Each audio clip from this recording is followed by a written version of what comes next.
Hello everyone, welcome to the channel. Before we begin today's story, I'd like to ask for your support by subscribing to the channel. Your subscription is very important to us, so please subscribe to support us. Also, leave a comment letting me know which city you're watching from. Now let's get into the case. The morning air carried a crisp September chill as Professor Alan Winters loaded the last of his equipment into the back of the university's mud-spattered Ford Expedition. The vehicle, once white but now permanently stained with the red clay of Michigan's Upper Peninsula, had seen better days. Alan checked his watch, 5:47 a.m., and took a deep breath of the pre-dawn air. Perfect timing. He wanted to be at his research site by sunrise to maximize the day's work. At 43, Alan had the weathered look of someone who spent more time outdoors than in. His sandy brown hair was beginning to gray at the temples, and crow's feet had formed at the corners of his eyes from years of squinting in the sun. 15 years as an ecology professor at Northern Michigan University had earned him a reputation as one of the foremost experts on northern hardwood forest ecosystems. It had also earned him a chronic sunburn on the back of his neck and a collection of scars from various field mishaps, a hazard of the profession he wore with quiet pride. The Huron Mountain Research Area, where Alan conducted his fieldwork, was a pristine stretch of old-growth forest about an hour northwest of Marquette. The 18,000-acre tract was one of the few remaining pieces of untouched wilderness in Michigan's Upper Peninsula, preserved through a combination of private conservation efforts and its remote location. For the past 3 years, Alan had been studying the soil microbiome of the forest and its relationship to climate change resilience, work that had recently earned him a substantial NSF grant and allowed him to expand his research team. Alan closed the expedition's rear hatch and looked toward the small cluster of cabins where his research assistants were still sleeping. He'd let them rest. Today's preliminary work was something he preferred to do alone anyway, setting up the new sensor array and collecting the first samples from the expanded study area. The team would join him tomorrow for the real heavy lifting. He climbed into the driver's seat, started the engine, and pulled away from the university's field station. The headlights cut through the morning darkness as he navigated the winding dirt road that led deeper into the forest. The radio picked up nothing but static this far from town, so Alan drove in silence, mentally reviewing his sampling protocol. 40 minutes later, Alan turned onto the narrow access road that led to his primary research site. He'd selected this particular tract of forest 3 years ago for its representative mix of sugar maple, yellow birch, and eastern hemlock, the characteristic species of a northern hardwood forest. More importantly, it had remained relatively undisturbed by both human activity and natural disasters for over a century, making it an ideal place to study long-term ecological processes. The eastern sky was beginning to lighten as Alan parked the expedition at the small clearing that served as an informal trailhead. He grabbed his backpack, field notebook, and sampling kit from the passenger seat. After a moment's consideration, he reached into the glove compartment and took out a canister of bear spray, clipping it to his belt. Black bears were common in the area. Though Alan had only spotted them a handful of times during his years of fieldwork, they generally avoided humans, but it never hurt to be prepared. The hike to his research plots was about a mile along a barely discernible trail that Alan himself had worn into the forest floor over countless trips.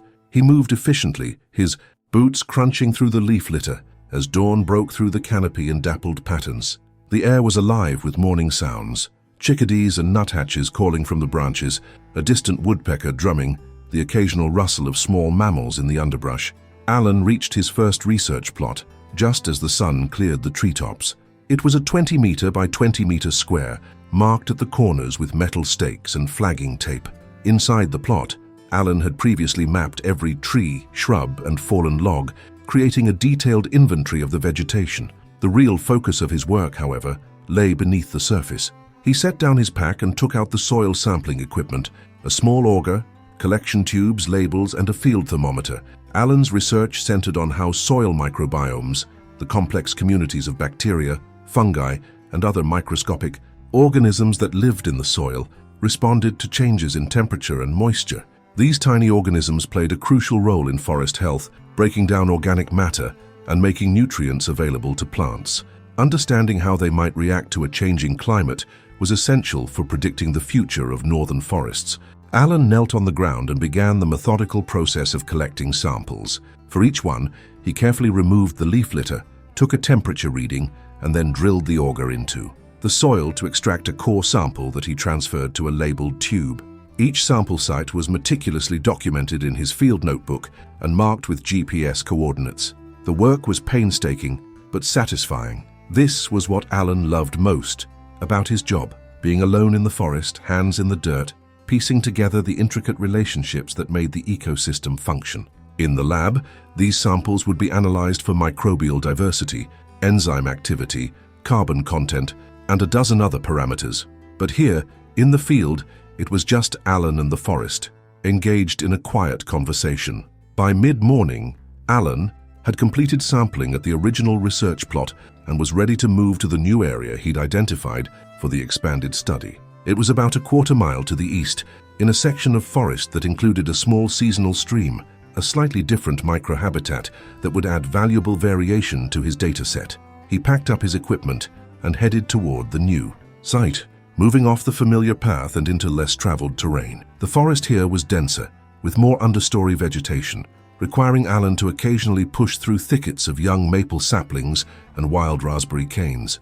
He checked his GPS occasionally to stay on course, though years in these woods had given him a good sense of direction. The new research site was in a slight depression where the land sloped gently toward the stream. The soil here would be richer, with higher moisture content, potentially supporting a more diverse microbial community. Alan made mental notes of the vegetation differences he observed as he approached. More ferns, a few yellow birches that had reached massive proportions, patches of wild leeks whose leaves had already died back for the season. As he reached the area where he planned to establish the new plot, Alan noticed something odd. Some of the understory vegetation had been trampled, and a small sapling was broken about halfway up its trunk. Animal activity was nothing unusual in the forest, but this looked recent and fairly extensive. He scanned the area more carefully and spotted what appeared to be scratch marks on a large birch tree, vertical lines where the outer bark had been stripped away. Alan felt a slight prickle of awareness at the back of his neck. These were signs of black bear activity. The scratching on trees was a common territorial marking behavior, and the trampled vegetation could indicate a feeding area. Black bears were omnivorous, with their diet consisting largely of berries, nuts, and plants, supplemented occasionally by insects or carrion. It wasn't unexpected to find bear sign in these woods, but Alan made a mental note to be especially alert. He decided to proceed with establishing the research plot, but kept the bear spray within easy reach. Alan took out the metal stakes and began measuring and marking the corners of the new plot. The work required focus as he used a compass to ensure the square was properly aligned with the cardinal directions. After placing the first 2 corner stakes, he unspooled a measuring tape to locate the position for the 3rd corner. It was then that Alan heard it, a distinctive huffing sound followed by the crack of a branch breaking. He froze, measuring tape still in hand, and slowly turned toward the noise. About 30 yards away, partially obscured by a stand of young hemlocks, stood a black bear. It was on all fours, head raised, clearly aware of Alan's presence. Even at that distance, Alan could tell it was a good-sized animal, probably weighing around 300 pounds, a healthy adult male. Alan's mind raced through the proper protocol for bear encounters. Don't run, make yourself look big. Back away slowly. Speak in a calm, firm voice. "Hey, bear," he said, keeping his tone steady and authoritative. "I see you there. I'm just going to move along now." The bear huffed again and took a step forward, swinging its head from side to side, a sign of agitation or uncertainty. Alan raised his arms to appear larger and continued speaking, hoping to define himself clearly as a human and not a potential prey item. Black bears rarely attacked humans, but they could become defensive if surprised or if they felt cornered. "I'm moving away now, bear. This is your space. I respect that." Alan began to back up slowly, maintaining visual contact with the bear while trying to put more distance between them. The bear remained where it was, seemingly assessing the situation. This was normal behavior, and Alan felt the initial spike of adrenaline begin to subside. If he could back away to a safe distance, the bear would likely lose interest or move off. But as Alan continued his careful retreat, disaster struck. His heel caught on the partially exposed root of a large maple, sending him stumbling backward. He fought to regain his balance, arms windmilling, but his heavy backpack shifted, pulling him off center. Alan fell hard, landing on his back atop his pack. The air knocked from his lungs. Worse, the metal sampling equipment inside the pack made a loud clanging sound as it struck against itself, a sudden, threatening noise in the quiet forest. The bear's reaction was immediate. It dropped to all fours and charged. Everything happened with terrifying speed. Alan scrambled to right himself, reaching desperately for the bear spray at his belt. The bear covered the distance between them with shocking quickness, moving with the fluid grace of a predator despite its bulk. Alan managed to get to his knees just as the bear reached him. He raised his arm in a defensive gesture, but it was too late to deploy the spray. The bear swatted at him with a massive paw, connecting with Alan's raised left arm. The blow was powerful enough to spin Alan around and knock him back to the ground. Pain exploded through his forearm and he felt rather than heard the snap of bone. The force of the impact sent the bear spray flying from his belt into the underbrush. Alan rolled onto his back, trying to protect his face and neck. The bear loomed over him, close enough that Alan could smell its musty odor and feel its hot breath. In that moment, time seemed to slow down. Alan recognized the reality of his situation with crystalline clarity. He was alone in the woods, more than a mile from his vehicle, facing a powerful wild animal with no weapon and a broken arm. His chances of survival suddenly seemed very slim. The bear lunged forward again. Alan kicked out instinctively, his boot connecting with the bear's shoulder. It was like kicking a brick wall, and the impact sent a shock of pain up his leg. The bear seemed more annoyed than deterred. It made a guttural sound, something between a grunt and a growl, and swiped at Alan's legs. Claws raked through his right pants leg, tearing into the flesh of his thigh. The pain was immediate and intense, a burning sensation followed by the warm wetness of blood. Alan cried out, a primal sound of pain and fear that echoed through the forest. The bear backed up slightly, perhaps startled by the loud noise, then approached again, more cautiously. Alan knew he had only seconds to act. With his good arm, he fumbled at his belt for anything that might help. His fingers closed around his field knife, a small 4-inch blade used for collecting plant samples. A pathetically inadequate weapon against a bear, but it was all he had. He pulled out the knife just as the bear made another lunge. Acting on pure instinct, Alan thrust the blade forward. He felt it connect and sink into something solid, though he couldn't tell where he'd struck the animal. The bear made a loud, pained sound and reared back. For a brief moment, Alan thought the small injury might drive the bear away, but instead, it seemed to intensify the animal's aggression. The bear came at him with renewed fury, jaws open. Alan raised his injured arm in a desperate attempt to protect his throat and felt the bear's teeth sink into his forearm. The pain was beyond anything Alan had ever experienced, a white-hot explosion that consumed his entire consciousness. He screamed again, unable to control the response. The bear shook its head, worrying Alan's arm like a dog with a bone.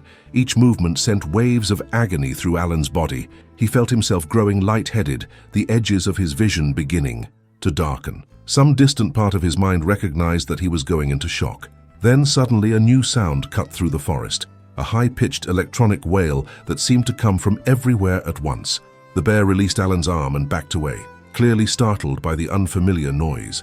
The sound continued, a piercing shriek that hurt Alan's ears, even through the haze of pain and shock. Through blurred vision, Alan saw a figure moving quickly through the trees toward him. The bear hesitated, caught between its attack and this new threat. The figure raised something above its head, a bright orange object, and the electronic wail intensified. "Get away from him!" a voice shouted. The bear huffed and paced sideways, still agitated but now uncertain. The figure continued to approach, waving the orange object and making the noise. Finally, the bear turned and lumbered quickly into the forest, disappearing among the trees with surprising speed for such a large animal. Alan lay on the ground, breathing in shallow gasps, trying to remain conscious. The figure rushed to his side and knelt beside him. Through the fog of pain, Alan recognized Jessica Chen, one of his graduate research assistants, holding an air horn in her hand. Professor Winters. "Oh my God." Jessica's voice seemed to come from very far away. "Professor, can you hear me?" Alan tried to speak but could only manage a pained groan. Jessica set down the air horn and quickly assessed his injuries. Her face, normally composed and serious, was pale with shock. "Don't try to move," she said, pulling off her backpack. "I'm going to call for help and try to stop the bleeding." Alan nodded weakly. He watched as Jessica took out her satellite phone, standard equipment for researchers working in remote areas with no cell coverage. While she made the call, speaking urgently to the emergency dispatcher, Alan fought to stay conscious, focusing on his breathing and trying to take stock of his injuries. His left arm was clearly broken, the forearm bent at an unnatural angle. The bear's teeth had punctured the flesh in several places, leaving deep, ragged wounds that bled freely. His right thigh was slashed open with 4 parallel cuts, where the bear's claws had torn through skin and muscle. Various other bruises and smaller cuts covered his body from being knocked to the ground. The pain was overwhelming, coming in waves that threatened to push him into unconsciousness. Jessica finished her call and knelt beside him again. "Help is on the way," she said, her voice steadier now as her emergency response training kicked in. "They're sending a helicopter, but it will take about 40 minutes to reach us. I need to control the bleeding and immobilize your arm." She opened her first aid kit and pulled out gauze pads, bandages, and a small bottle of antiseptic. "This is going to hurt," she warned, "but I need to clean these wounds as best I can." Alan gritted his teeth as Jessica poured antiseptic over the claw marks on his thigh. The liquid burned like fire, but he knew infection was a serious risk with animal-inflicted wounds. Jessica worked efficiently, applying pressure to the worst of the bleeding and then bandaging the wounds as tightly as she dared. "What are you doing here?" Alan managed to ask between pained gasps as she worked on his leg. Jessica glanced up at him, her hands steady despite the stress of the situation. "I came out early to help set up the new site. I was trying to call you on the radio, but you weren't answering, so I decided to hike in." She secured the bandage around his thigh and moved to his injured arm. "I heard you scream." Alan closed his eyes briefly, overwhelmed with gratitude. If Jessica hadn't decided to come out early, if she hadn't brought the air horn, if she hadn't heard his cries for help, he pushed the thoughts away. Focusing on the terrifying what-ifs wouldn't help the situation. "Thank you," he said simply. Jessica nodded, her attention on his mangled forearm.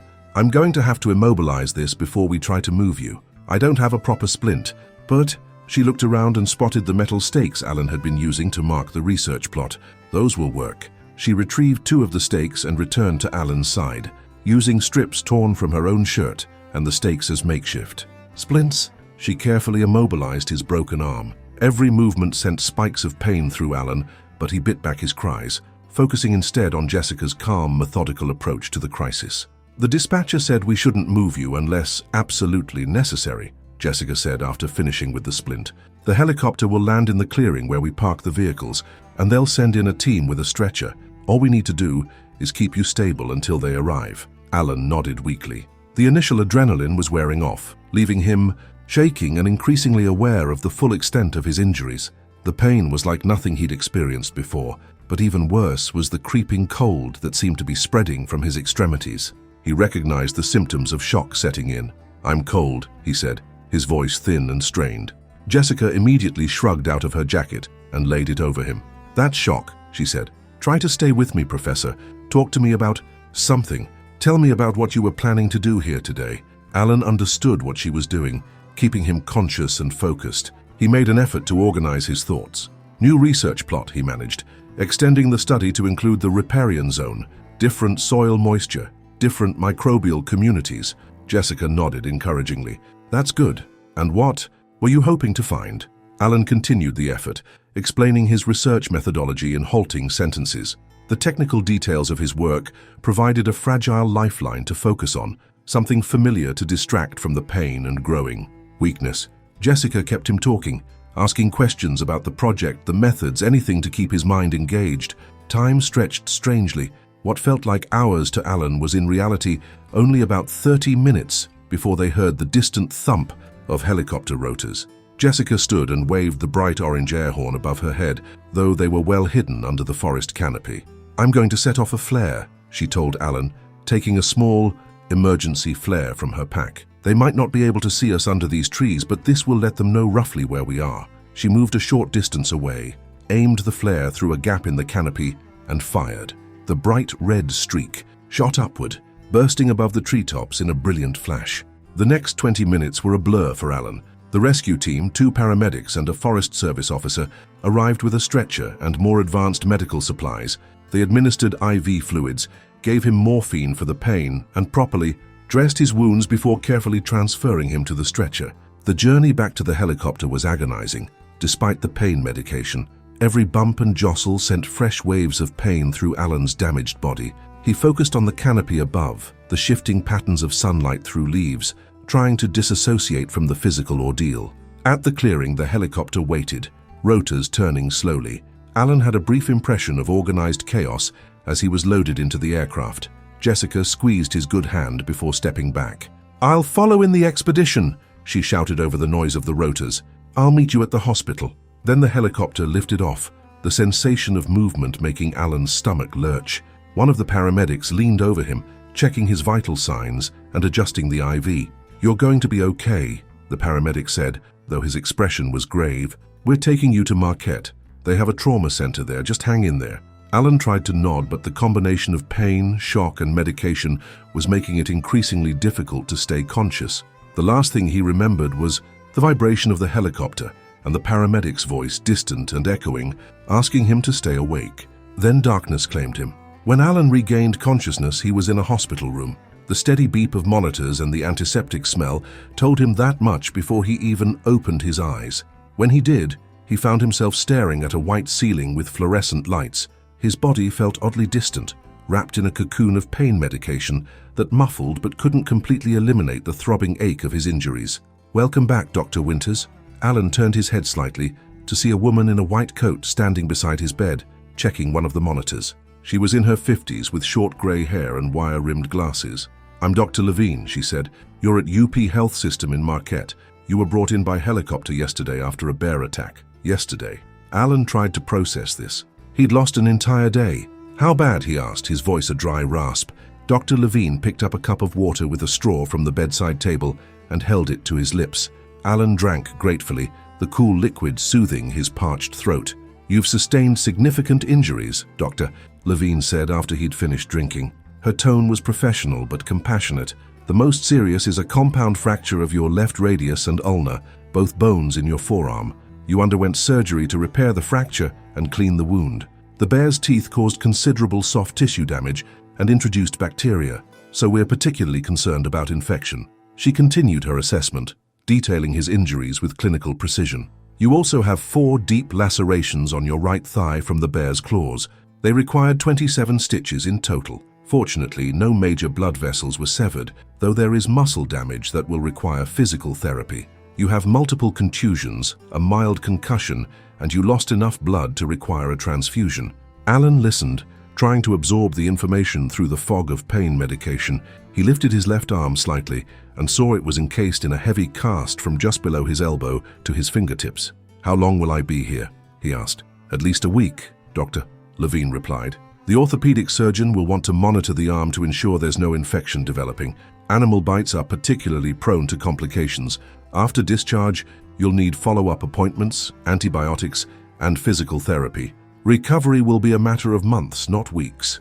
Alan nodded, letting the reality of his situation sink in. Months of recovery, his research season effectively over, grant deadlines looming with work uncompleted. "There are some people very anxious to see you," Dr. Levine added.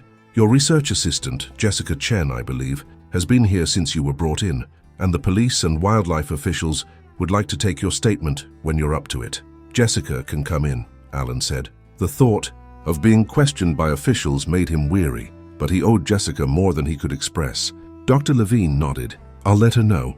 I'll come back to check on you in a few hours. The pain medication button is by your right hand if you need it. Don't hesitate to use it. Staying ahead of the pain is important for recovery." After the doctor left, Alan lay still, trying to piece together the events that had led him here. The memories were fragmented but intense. The bear's sudden appearance, the fall, the terrifying speed of the attack, the pain, and Jessica's timely arrival with the air horn.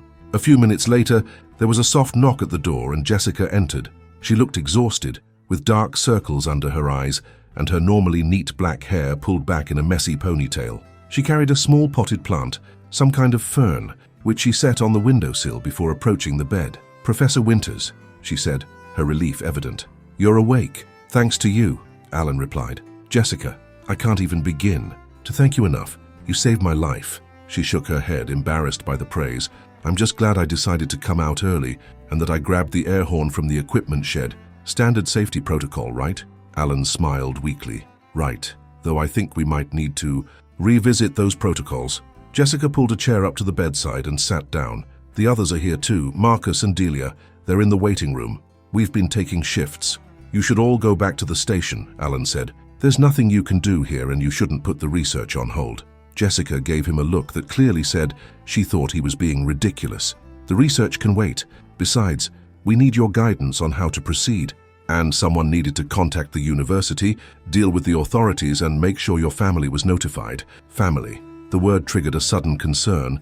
Did someone call Sarah? He asked, thinking of his ex-wife. They had remained on relatively good terms after their divorce 3 years ago, co-parenting their 16-year-old daughter Emma, who lived primarily with Sarah in Ann Arbor. Jessica nodded. The hospital called her as your emergency contact. She's driving up with Emma. They should be here later today. Alan closed his eyes briefly. Sarah would be worried sick, and Emma, he hated the thought of his daughter seeing him like this, but a larger part of him longed for their presence, for the comfort of family in the aftermath of such a traumatic experience. What about the authorities? He asked, opening his eyes again. Dr. Levine mentioned they want to speak with me. Jessica shifted in her chair. Yes, there's a conservation officer from the DNR who's investigating the attack, and a sheriff's deputy took preliminary statements from me yesterday. They're treating it very seriously. Alan nodded. Bear attacks were rare in Michigan, and wildlife officials would want a complete record of the incident, both for their records and to determine if the bear posed an ongoing threat to humans. There's something else you should know, Jessica added, her expression becoming more guarded. Someone from the local newspaper has been calling. They've heard about the attack and want to run a story. I didn't give them any details, but it's news, Alan finished for her. Local professor mauled by bear. Makes for a good headline. I can keep telling them no comment, Jessica offered. Alan sighed. No, it's fine. If they want a statement, I'll give them one. Better to have accurate information out there than rumors. He shifted slightly in the bed, wincing as the movement sent a fresh wave of pain through his injuries despite the medication. When did the doctor say the officials could come by? She said maybe this afternoon if you're up to it. Jessica stood up. I should let you rest, and I'll tell Marcus and Delia they can visit briefly if that's okay. They've been really worried. Alan nodded. Send them in. But Jessica, after that I want all of you to go back to the field station and get some real rest. You've done more than enough. After Jessica left, Alan lay back against the pillows, the conversation having depleted what little energy he had. His injuries throbbed beneath the dulling blanket of pain medication. The reality of his situation was beginning to sink in. He would be hospitalized for at least a week, followed by months of recovery and physical therapy. His research would be delayed, possibly compromised, and there would be questions from the university, from funding agencies, from the media. But beneath all these practical concerns lay something deeper and more unsettling, a profound shaking of his confidence. Alan had spent most of his adult life in the wilderness. He respected nature's power but had always felt at home in the forest, comfortable with the risks inherent in his work. Now, for the first time, he found himself wondering if he could ever feel that sense of ease again. The thought was still troubling him when there was another knock at the door, and Marcus and Delia entered. Marcus was a tall, lanky PhD student with a close-cropped beard and perpetually disheveled appearance. Delia, an undergraduate research assistant, was petite with bright red hair and freckles. Both looked anxious as they approached the bed. Hey, Dr. Winters, Marcus said, his usual breezy confidence subdued. How are you feeling? Like I lost an argument with a bear, Alan replied, attempting a weak joke to put them at ease. It worked, somewhat. Both students smiled, though the concern remained evident in their eyes. We were so worried, Delia said. Jessica told us what happened. It sounds terrifying. Alan nodded, not wanting to dwell on the details. It was, but I'm alive, thanks to Jessica's quick thinking. He shifted the conversation. How are things at the field station? Marcus glanced at Delia before responding. Everything's secure. We locked up your samples in the refrigerator. I moved the expedition back to the station after Jessica got a ride to the hospital with one of the sheriff's deputies. And we've been fielding calls, Delia added. Dr. Patterson from the department called to check on you, and someone from the dean's office. We told them what we knew, which wasn't much. Alan appreciated their efforts. Thank you both. I know this isn't what you signed up for when you joined the research team. Are you kidding? Marcus said, some of his usual energy returning. This is going to make one hell of an acknowledgement in my dissertation. Special thanks to Dr. Winters, who nearly died to advance the cause of soil science. Marcus, Delia elbowed him sharply, but Alan chuckled, grateful for the moment of normalcy. It's fine, Delia. Gallows humor is a time-honored academic tradition. He looked at them both more seriously. Listen, I need you all to continue the work while I'm recovering. Jessica knows the protocols. Stick to the established research plots for now. Don't try to set up the new site. And always work in pairs. No exceptions. Both students nodded solemnly, the implications of his words clear. If Alan had been with a partner, the attack might have been avoided entirely, or at least been less severe. They chatted for a few more minutes about practical matters, equipment that needed maintenance, a department meeting Alan would miss, a deadline for a progress report on the grant. The normalcy of these concerns was somehow comforting, a reminder that life would continue despite this interruption. After they left, promising to return the next day, Alan dozed fitfully. The pain medication made him drowsy, but true sleep eluded him. Every time he started to drift off, he would jerk awake, his mind replaying the attack in vivid detail. The bear's huffing breath, the sensation of claws tearing through flesh, the bone-deep pain of the bite. He was still in this half-conscious state when there was another knock at the door. A man in the uniform of the Michigan Department of Natural Resources entered, followed by a sheriff's deputy. The DNR officer was middle-aged, with a weathered outdoor complexion, not unlike Alan's own. The deputy was younger, perhaps in his early 30s, with a military short haircut and a notebook in hand. "Dr. Winters, I'm Conservation Officer Mike Daniels with the DNR," the older man said. "And this is Deputy Carson from the Marquette County Sheriff's Department. We'd like to ask you some questions about the bear attack if you're feeling up to it." Alan nodded and attempted to adjust his position to something more upright, wincing as the movement pulled at his stitches. "Of course." Officer Daniels pulled up a chair while Deputy Carson remained standing, notebook open. "First, let me say I'm sorry this happened to you," Daniels began. "Bear attacks are rare in Michigan, which is why we need to document this incident thoroughly. Can you tell us exactly what occurred in your own words?" Alan recounted the events as clearly as he could remember them. Arriving at the research site, noticing the signs of bear activity, the bear's appearance, his attempt to back away, the fall that seemed to trigger the bear's aggressive response, and finally the attack itself. He described the bear as best he could. Adult male, approximately 300 pounds, no distinctive markings. Officer Daniels nodded as he listened, occasionally asking for clarification on specific details. "From what you're describing, it sounds like a defensive attack rather than predatory behavior. The bear likely perceived you as a threat after you fell and made that loud noise with your equipment." "That's consistent with what I understand about black bear behavior," Alan agreed. "It didn't stalk me or approach stealthily, it only charged after I fell." "Did you have any food with you?" Daniels asked. "Anything that might have attracted the bear?" Alan shook his head. "Just water. And a granola bar, both sealed in my backpack. I hadn't opened either." The officer made a note. "And you mentioned you used a knife during the attack?" "Yes," Alan said, the memory making him shudder slightly. "My field knife, small 4-inch blade. I think I managed to stab the bear with it, but I'm not sure where I hit it." This detail seemed to particularly interest Officer Daniels.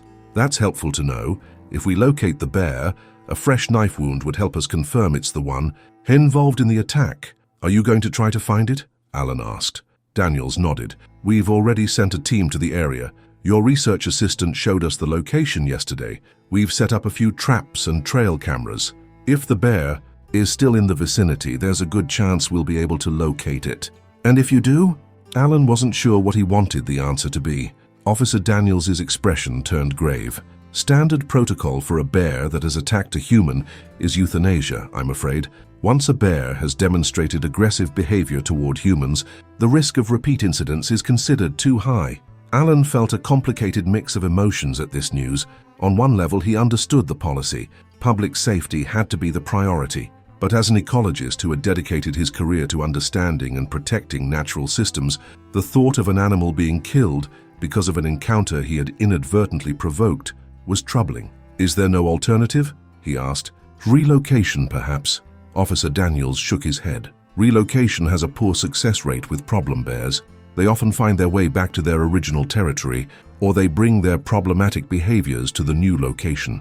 And in a case involving a serious injury like yours, the policy is pretty clear."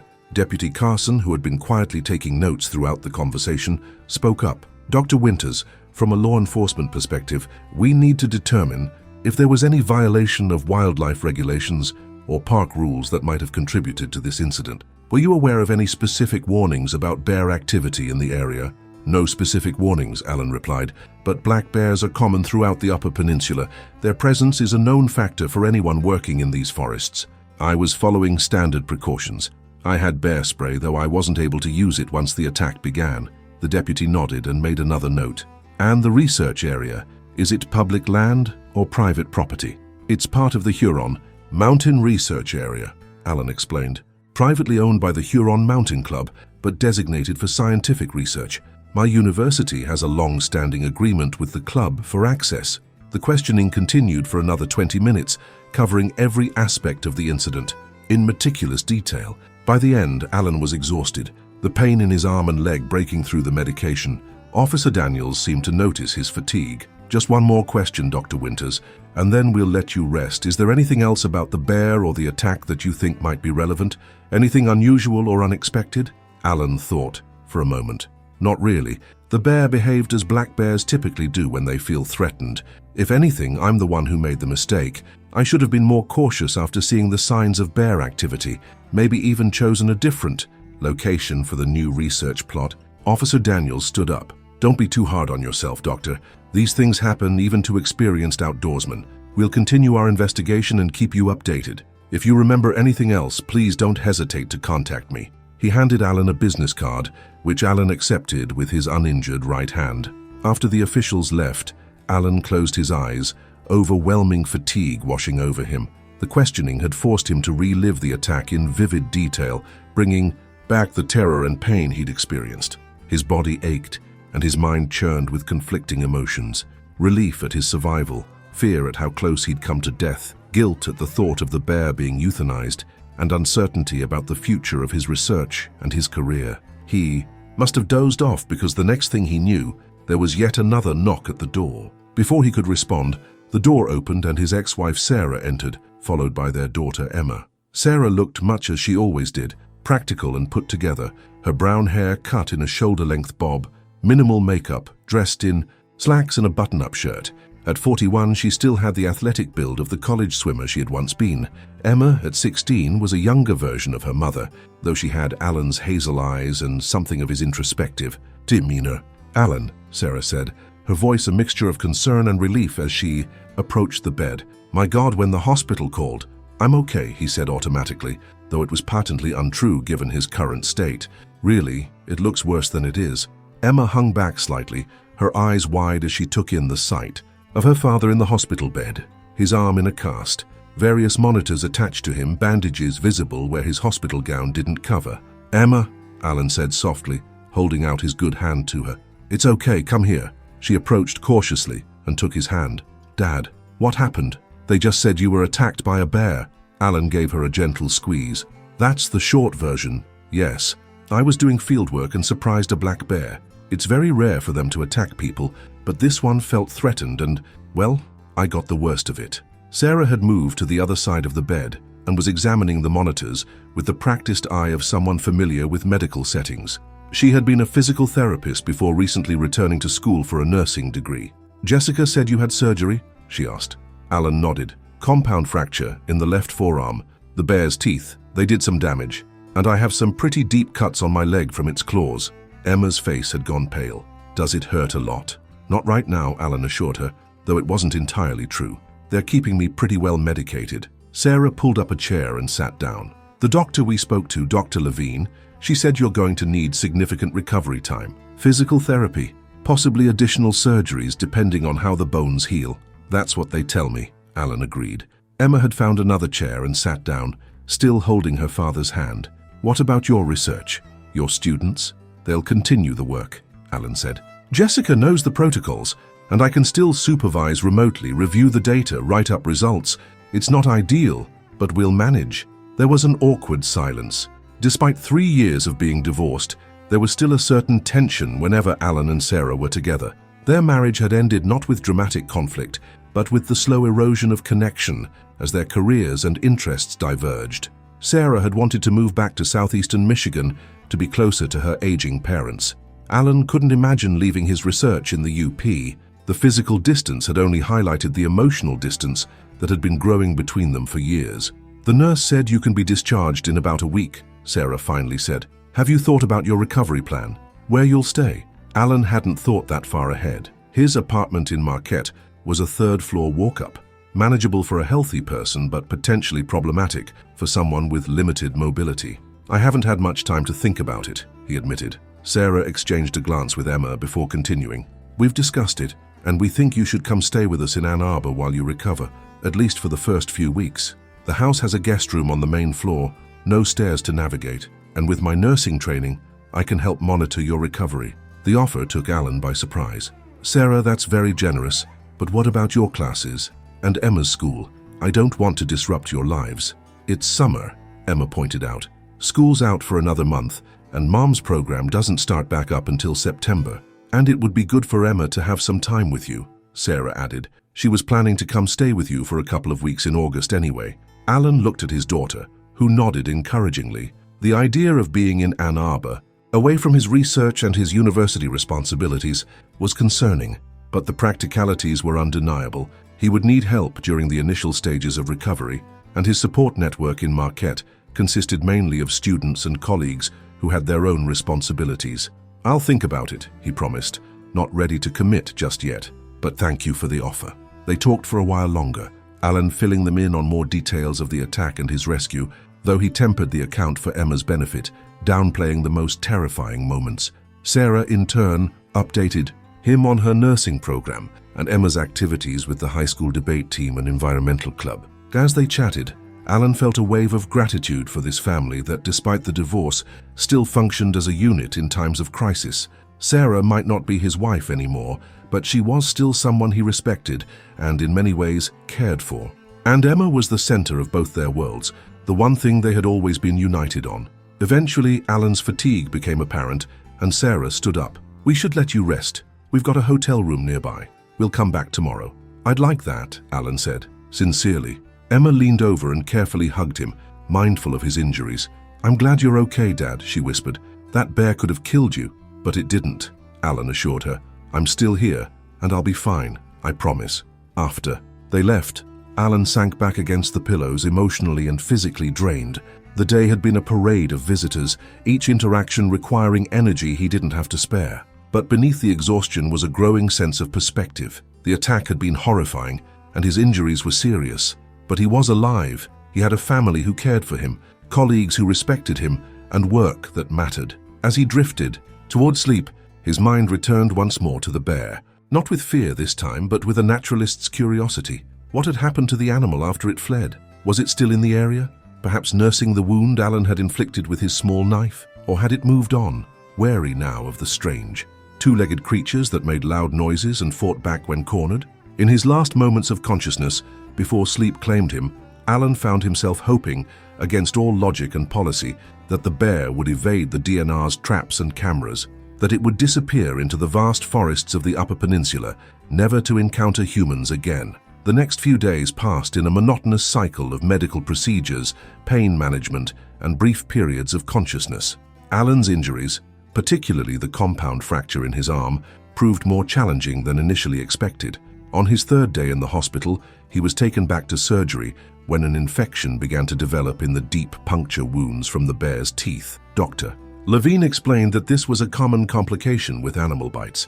"Bear mouths are full of bacteria," she told him after the procedure. "We've cleaned out the infection and have you on a strong course of antibiotics, but we'll need to monitor this closely." The infection and second surgery left Alan weaker and more vulnerable than before. His temperature fluctuated, sometimes spiking with fever that left him delirious and disoriented. During these episodes, the line between memory and nightmare blurred. He would find himself back in the forest, feeling the bear's hot breath on his face, hearing its guttural growls, unable to escape. During one particularly bad night, he woke up shouting, convinced that the beeping of the heart monitor was the electronic wail of Jessica's air horn. A startled night nurse rushed in, quickly assessed the situation, and adjusted his medication. After that, a psychiatrist visited briefly, explaining that such reactions were normal after trauma and offering medication for anxiety if needed. Alan declined, preferring to maintain as much mental clarity as possible despite the nightmares. Sarah and Emma visited daily, usually in the afternoons. Sarah helped translate the medical jargon and treatment plans, her nursing training proving invaluable. Emma brought books and magazines, reading to him when his energy was too low for conversation. His research team visited too, though less frequently as they needed to continue the fieldwork. They brought updates on the project, data sheets for Alan to review, and questions about methodology that only he could answer. On the 5th day after the attack, Officer Daniels from the DNR returned. Alan was having one of his better days, sitting up in bed and reviewing data that Jessica had brought him on a tablet. "Dr. Winters," Daniels greeted him. "You're looking better than when I last saw you." "Fighting off an infection," Alan replied, setting aside the tablet. "But I think I'm winning." "Any news about the bear?" Officer Daniels pulled up the now familiar visitor's chair. "Actually, yes. That's why I'm here. We've been monitoring the area around your research site with trail cameras and baited traps. Yesterday evening, we captured an adult male black bear about half a mile from where the attack occurred." Alan felt a strange tightness in his chest. "And you think it's the same one?" Daniels nodded. "We're reasonably confident. It matches. Your description in terms of size.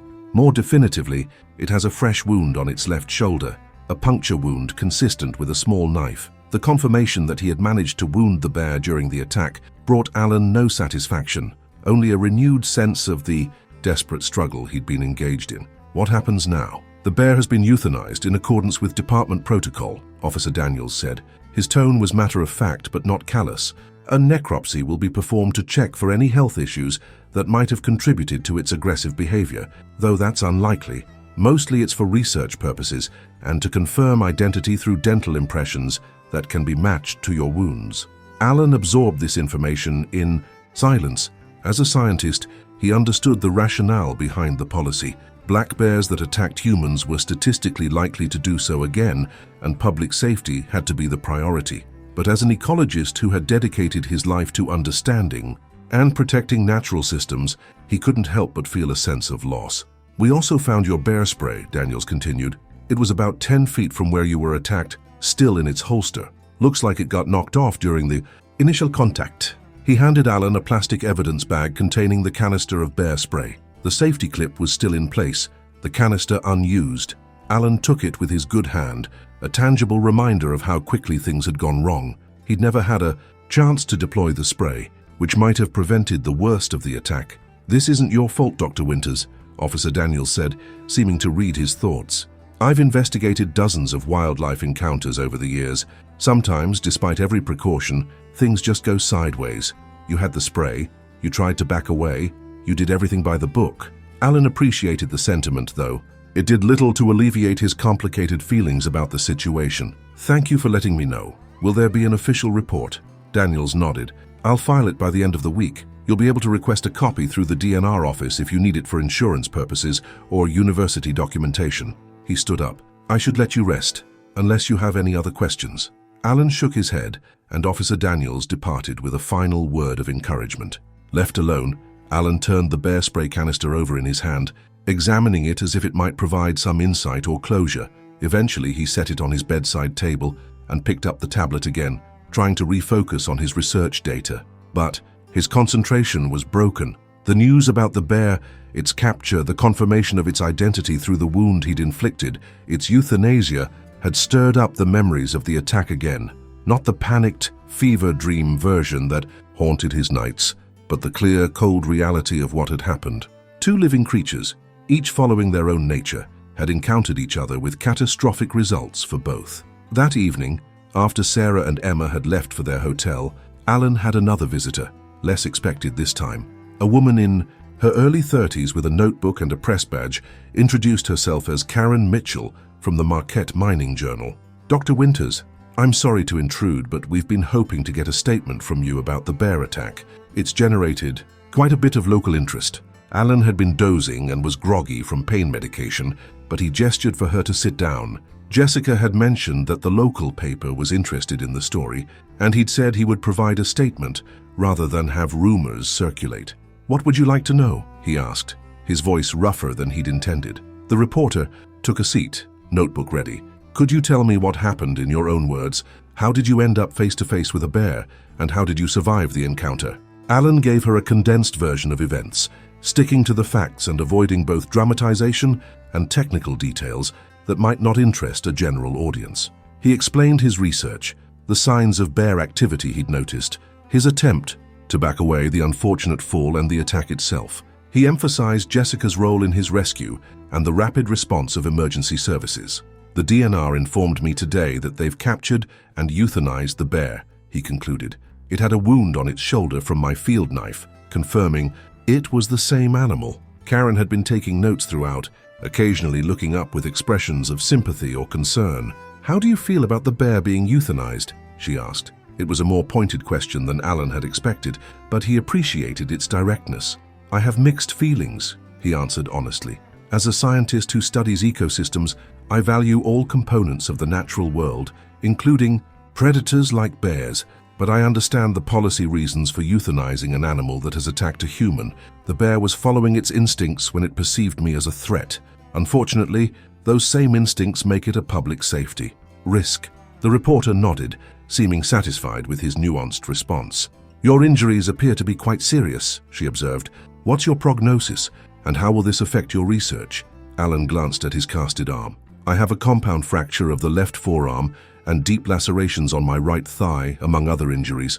I've had 2 surgeries so far and am fighting an infection from the bite wounds. Recovery will take months, including physical therapy, to regain full function." He shifted slightly, wincing as the movement pulled at his stitches. "As for my research, it will continue. I have a capable team who are following the protocols we established.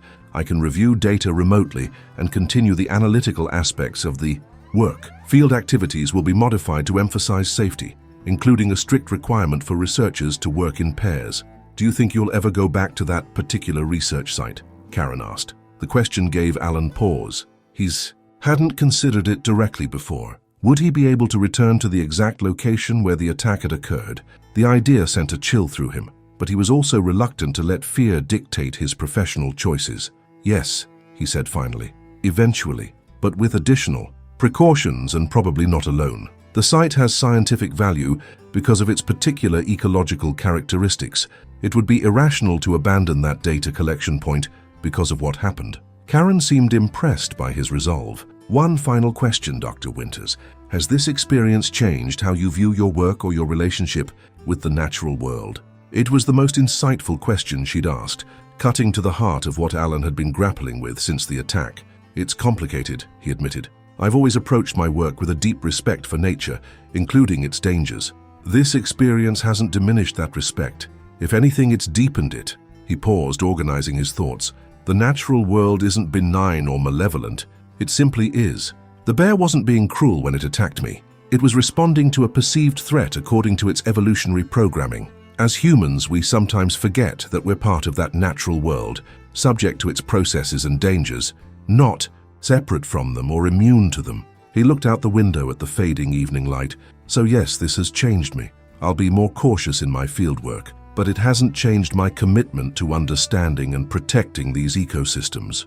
If anything, having such a visceral reminder of my place within the natural order gives me a perspective that might actually enhance my research."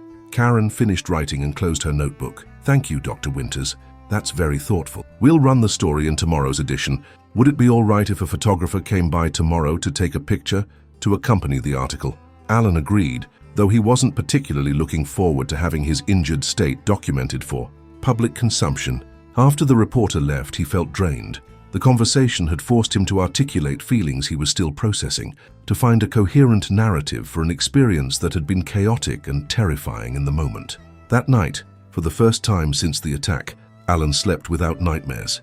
Perhaps it was the emotional exhaustion from the day's visitors, or maybe it was having received closure about the bear's fate. Whatever the reason, he slept deeply and woke the next morning feeling marginally stronger, more present in his body, despite the persistent pain of his injuries. Dr. Levine visited early, checking his vitals and examining the surgical sites. "The infection seems to be responding to the antibiotics," she informed him.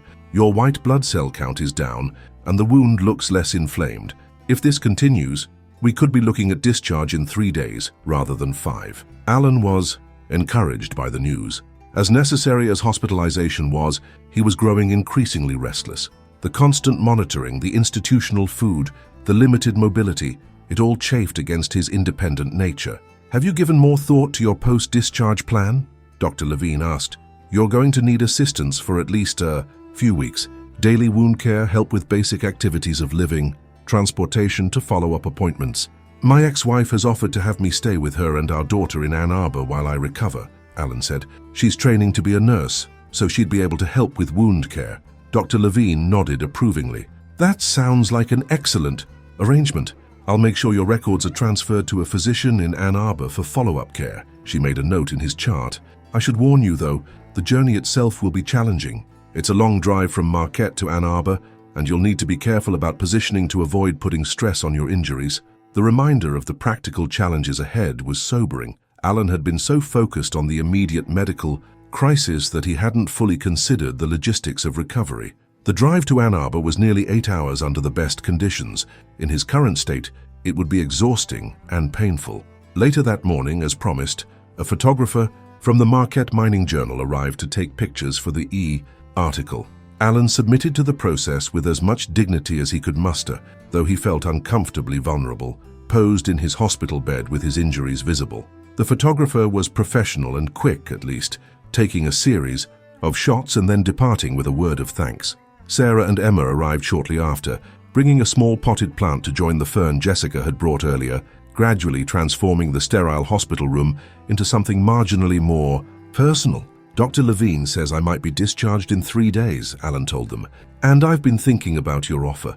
If it's still open, I think staying with you in Ann Arbor while I recover makes the most sense. Sarah looked pleased. Of course it's still open. We've already started preparing the guest room. I'm going to help take care of you, Emma added earnestly. Mum's been teaching me how to change bandages. Alan smiled at his daughter's enthusiasm. Let's hope my wounds will be a bit less dramatic by the time we get to that stage. But I appreciate it, Em. Really. They discussed the logistics of the journey to Ann Arbor, whether Alan would be cleared to travel by car so soon after his surgeries, what accommodations would need to be made for his comfort during the long drive, what medical supplies they'd need to bring. I'll speak with Dr. Levine about the travel plans, Sarah said. As a medical professional, she might have specific recommendations for managing your injuries during the trip. As they talked, Alan found himself increasingly comfortable with the idea of staying with Sarah and Emma during his recovery. Despite the awkwardness that sometimes still existed between him and his ex-wife, there was also a foundation of mutual respect and shared history. And the chance to spend extended time with Emma was a silver lining to this otherwise unfortunate situation.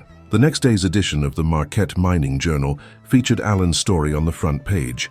Jessica brought a copy when she visited, and they read it together. The article was surprisingly thoughtful, avoiding sensationalism in favor of a nuanced discussion of human-wildlife interactions. Karen had quoted Alan extensively, capturing his mixed feelings about the bear's euthanasia and his reflections on humanity's place in the natural world. The accompanying photograph showed Alan in his hospital bed, his left arm in a cast, bandages visible on his right thigh where the hospital gown was draped. His face was pale but composed, his expression serious but not grim. It was, Alan thought, a fair representation of his current state, wounded but resolute. They did a good job, Jessica commented after reading the article. It's not just man versus wild stuff. There's actual substance about the research and so the ecology. Alan nodded. Karen seemed genuinely interested in the bigger picture, not just the attack itself. He folded the newspaper and set it aside. How are things going with the research? Any issues with the sampling protocol? Jessica updated him on the team's progress. They had collected samples from all the original research plots and were analyzing them according to the established protocols. They were avoiding the site of the attack for now, respecting both the DNR's ongoing investigation and their own emotional response to what had happened there. Marcus did some preliminary analysis of the soil microbiome data from the last collection, Jessica reported. He thinks he's seeing a pattern in the fungal communities related to soil temperature. I told him to write up his observations, and we'd review them together before sending them to you. Alan felt a mixture of pride and frustration. Pride in his team's ability to continue the work in his absence. Frustration at not being able to participate directly.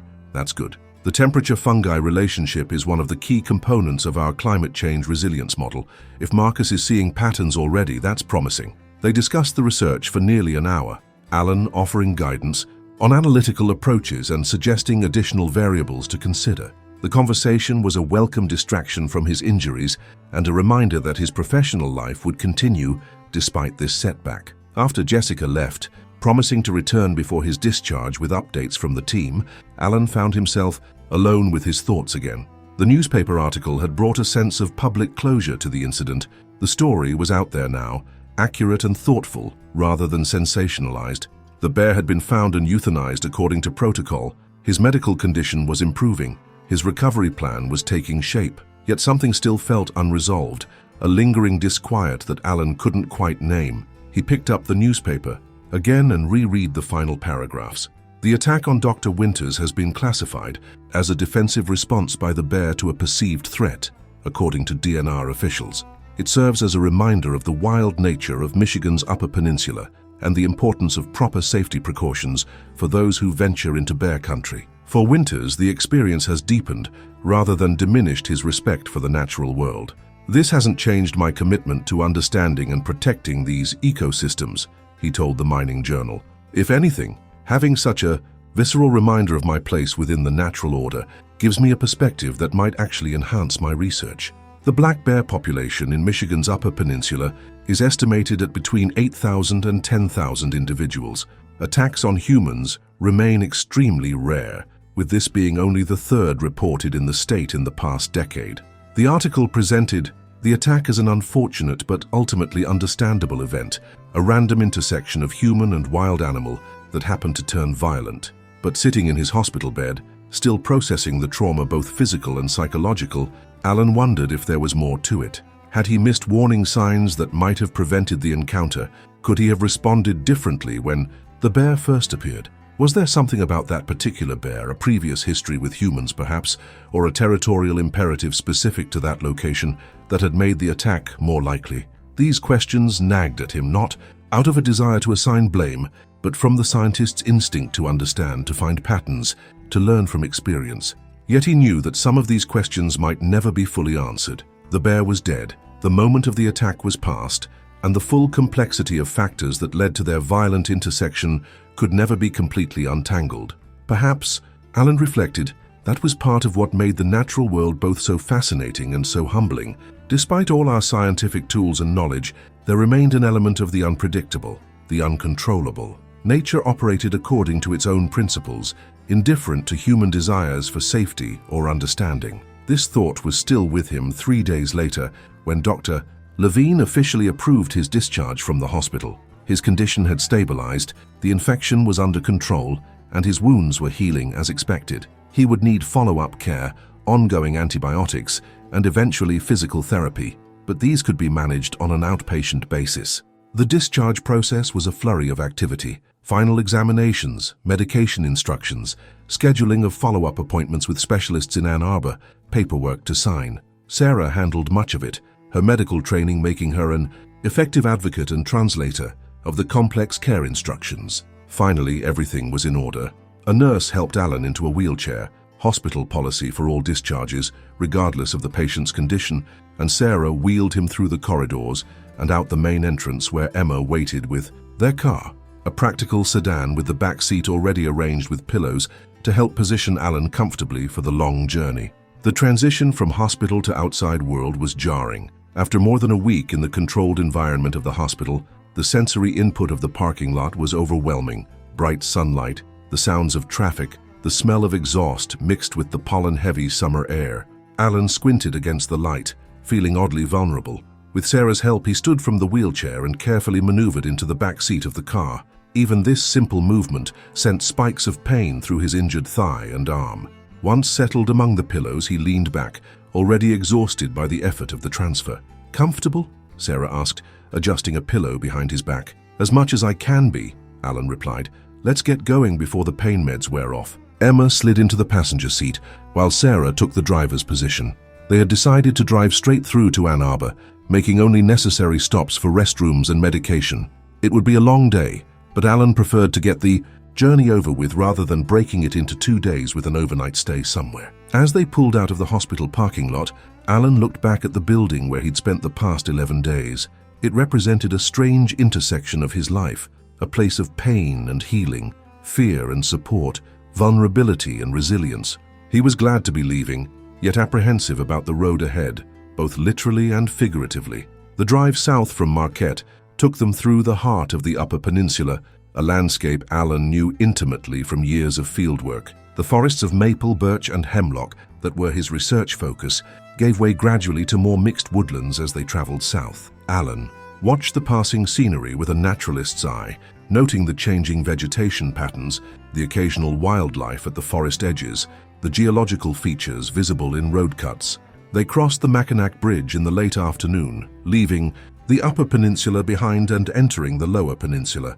The 5-mile span across the Straits of Mackinac, connecting Michigan's two landmasses, always felt to Alan like crossing a significant boundary. The Upper Peninsula was wilder, less developed, more closely connected to its natural state. The Lower Peninsula, especially the southern portion where Ann Arbor was located, was more heavily populated and altered by human activity. As they continued south, the landscape became increasingly agricultural, with forests giving way to farmland. Alan dozed intermittently, the motion of the car and his medication combining to lull him in and out of consciousness. When awake, he listened to Emma and Sarah talking quietly in the front seat, or gazed out at the passing countryside, or checked his phone for emails from his research team. They reached Ann Arbor shortly after 9 in the evening, having made the trip in just under 8 hours, including stops. Alan was exhausted, his body aching from the prolonged sitting, despite the carefully arranged pillows. Sarah navigated through the familiar streets of the college town until they reached her house, a modest 2-story colonial in a quiet neighborhood about 3 miles from the University of Michigan campus. The house looked much as Alan remembered it from his last visit several months ago. Neat landscaping, a well-maintained exterior, a covered front porch with a swing. It was the quintessential American suburban home. Sarah had purchased it after the divorce, using her portion of their property settlement and a mortgage she could afford on her physical therapist's salary. "Home sweet home," Sarah announced as she parked in the driveway. "Alan, let's get you inside and settled before we worry about luggage." With Sarah on one side and Emma on the other, Alan made his slow, painful way from the car to the house and into the guest room that had been prepared for him. It was a small but comfortable space that had once been a home office before Sarah converted it to accommodate occasional visitors. The single bed had been made up with fresh linens, and a bedside table held a lamp, a pitcher of water, and a small arrangement of wildflowers. Emma's touch, no doubt. "Bathroom's right across the hall," Sarah reminded him as she helped him sit on the edge of the bed. "I've put some grab bars in the shower and a seat so you can bathe safely. There's a bell on the nightstand if you need anything during the night. I'll sleep with my door open so I can hear it." Alan was touched by the thoughtfulness of these preparations. "Thank you, Sarah. This is more than I could have asked for." She shrugged, a bit uncomfortable with the gratitude. "Just practical considerations. I'd do the same for any patient," but her expression softened slightly. "Try to get some rest. Tomorrow we can establish a proper routine for your care." After helping Alan take his evening medications and ensuring he was comfortably positioned for sleep, Sarah and Emma left him alone, closing the door quietly behind them. Alan lay in the unfamiliar bed, listening to the sounds of the house, so different from his apartment in Marquette or the cabin at the field station. Here, there were suburban night sounds, distant traffic, the hum of central air conditioning, the occasional voice or television from a neighboring house. Despite his exhaustion, sleep proved elusive. His body ached, the pain medication only partially effective after the strain of the long journey. But beyond the physical discomfort was a deeper sense of displacement. He was far from his normal environment, dependent on others in a way he hadn't been since childhood, separated from his work and colleagues. Alan had always prided himself on his self-sufficiency. As a field researcher, he was accustomed to solving problems independently, making do with available resources, pushing through discomfort to accomplish necessary tasks. Now, something as simple as walking to the bathroom required assistance. It was humbling, and though he was reluctant to admit it even to himself, frightening. Eventually, exhaustion overcame discomfort, and Alan fell into a restless sleep.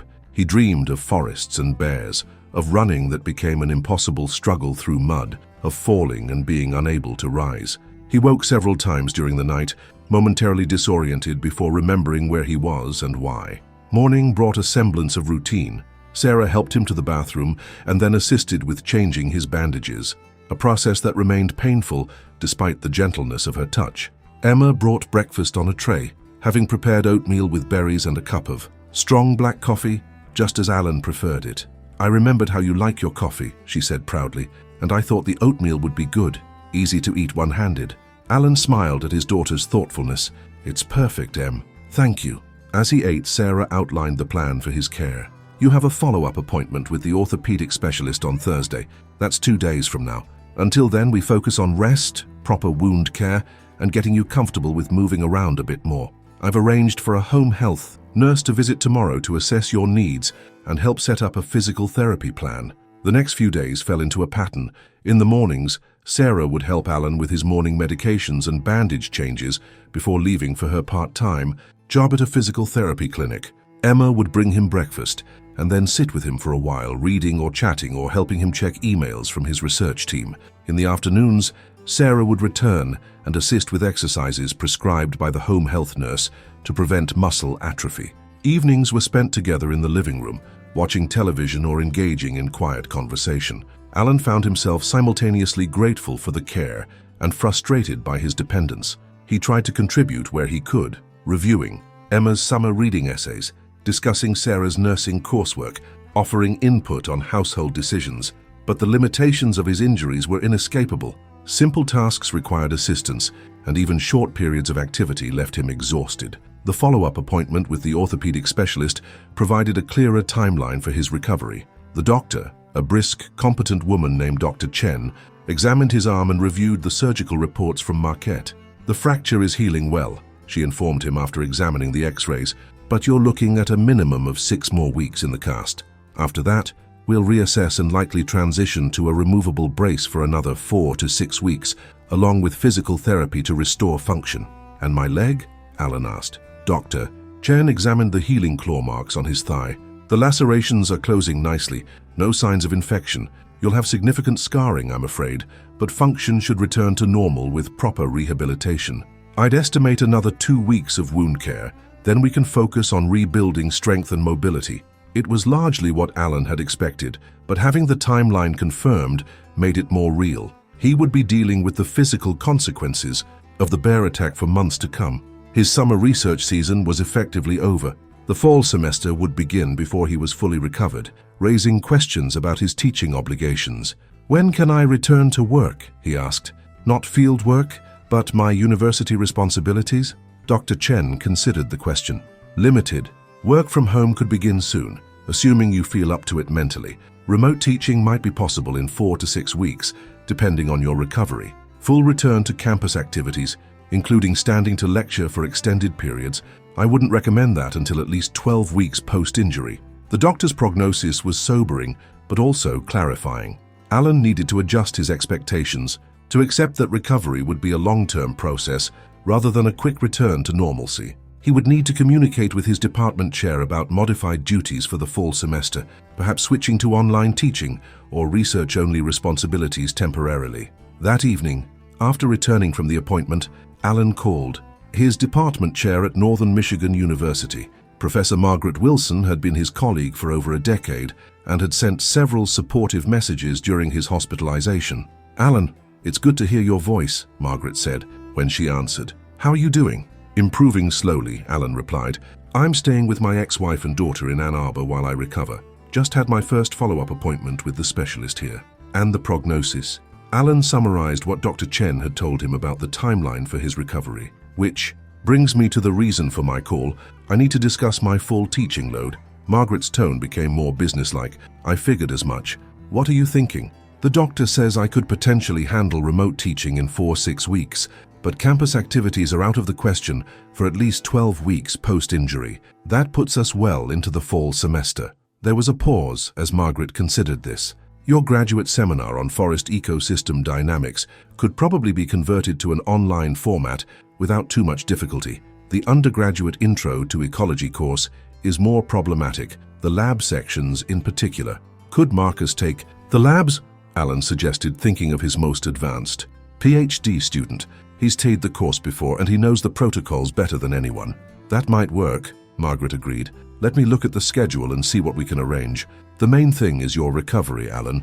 The department will manage." After discussing a few more logistical details, they ended the call with Margaret promising to email him a proposed teaching plan within the week. Alan set down his phone, feeling a mixture of relief and concern. The conversation had been necessary and productive, but it had also highlighted how much his professional life would be affected by his injuries. Later that evening, as Alan sat in the living room with Sarah and Emma watching a nature documentary, ironically, one about predators of North America, his phone buzzed with an incoming email. It was from Jessica updating him on the research team's activities. Attached was a photograph of the team at one of the research plots, all giving thumbs up to the camera. The message read, Site 4, sampling complete. All protocols followed to the letter. Marcus is analyzing fungal community data. Delia is handling soil chemistry. Everyone sends their best wishes for your recovery. P.S. We're working in pairs as instructed. No exceptions. Alan smiled at the photo and the message, appreciating both the update on the research and the implicit reassurance that his team was taking safety seriously. He showed the email to Emma, who had been curious about his work and his students. They seem nice, she commented, studying the photo. Do you miss being out there with them? Alan considered the question thoughtfully. I miss the work, he admitted, the sense of discovery, the connection to the forest, the collaborative problem-solving, but I don't miss the sight of the attack. He paused, realizing it was the first time he'd verbalized this distinction. Actually, I'm not sure how I'll feel about going back to that specific location even after I'm physically recovered. Emma looked at him with surprising insight for a 16-year-old. That's normal, Dad. It's like PTSD or something. You had a traumatic experience there. Emma's right, Sarah added from her position on the couch. Trauma affects the brain in specific ways. Places and sensory experiences associated with the traumatic event can trigger powerful emotional responses. It's not weakness, it's neurobiology. Alan nodded, appreciating their understanding. I know, intellectually I know that, but it's still difficult to reconcile with how I've always seen myself as someone who's comfortable in wild places, who understands and accepts the risks of fieldwork. Maybe it's not about going back to being exactly who you were before, Emma suggested. Maybe it's about becoming someone new who incorporates this experience into who they are. Alan looked at his daughter with surprise and pride. When did you get so wise? Emma shrugged, suddenly self-conscious. I don't know. I've been reading a lot about trauma and recovery for my psychology class, and I've been worried about you. The simple admission touched Alan deeply. Come here, he said, opening his good arm. Emma moved over to sit beside him and he gave her a one-armed hug. I'm going to be okay. Different maybe, but okay. The moment was interrupted by Alan's phone ringing. The caller ID showed Officer Daniels from the DNR. Alan answered, curious about why the conservation officer would be calling nearly 2 weeks after their last contact.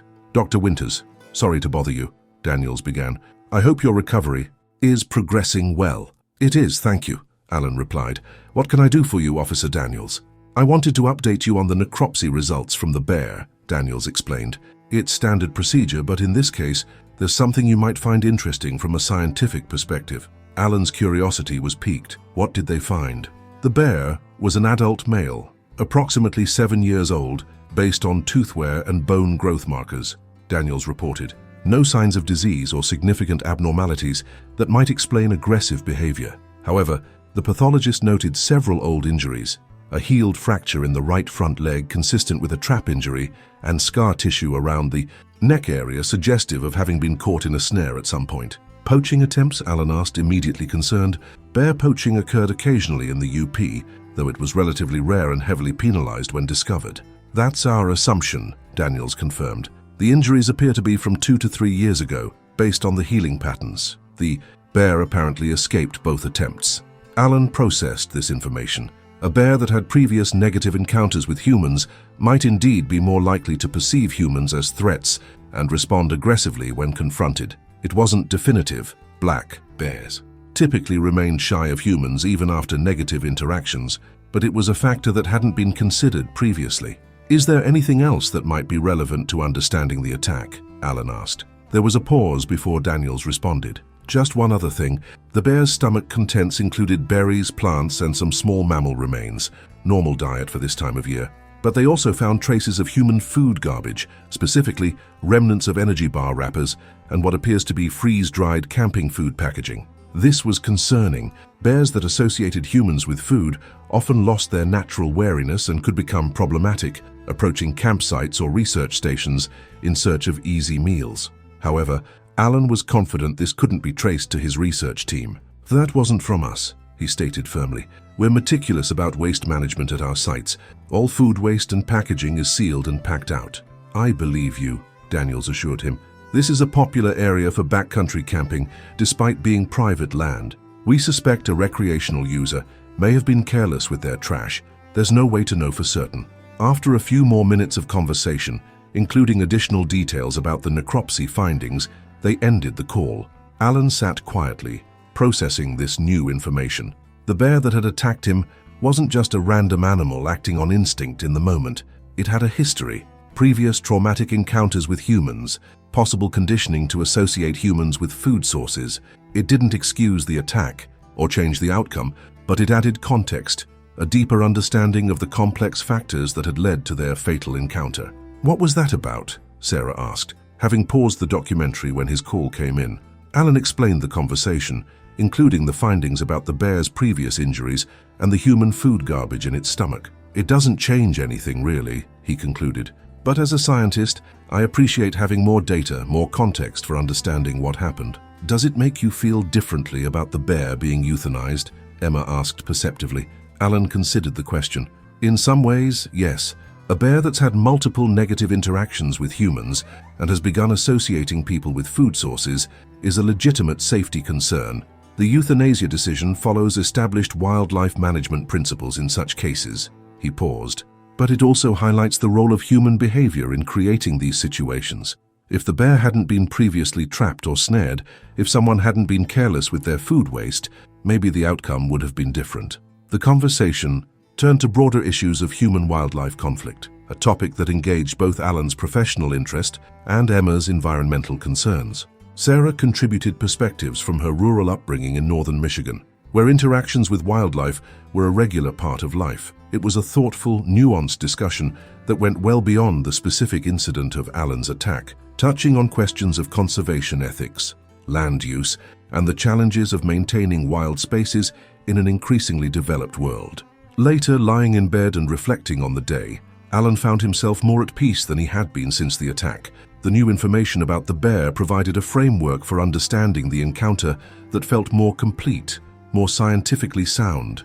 It didn't erase the trauma or accelerate his physical healing, but it offered a kind of intellectual closure that he hadn't realized he needed.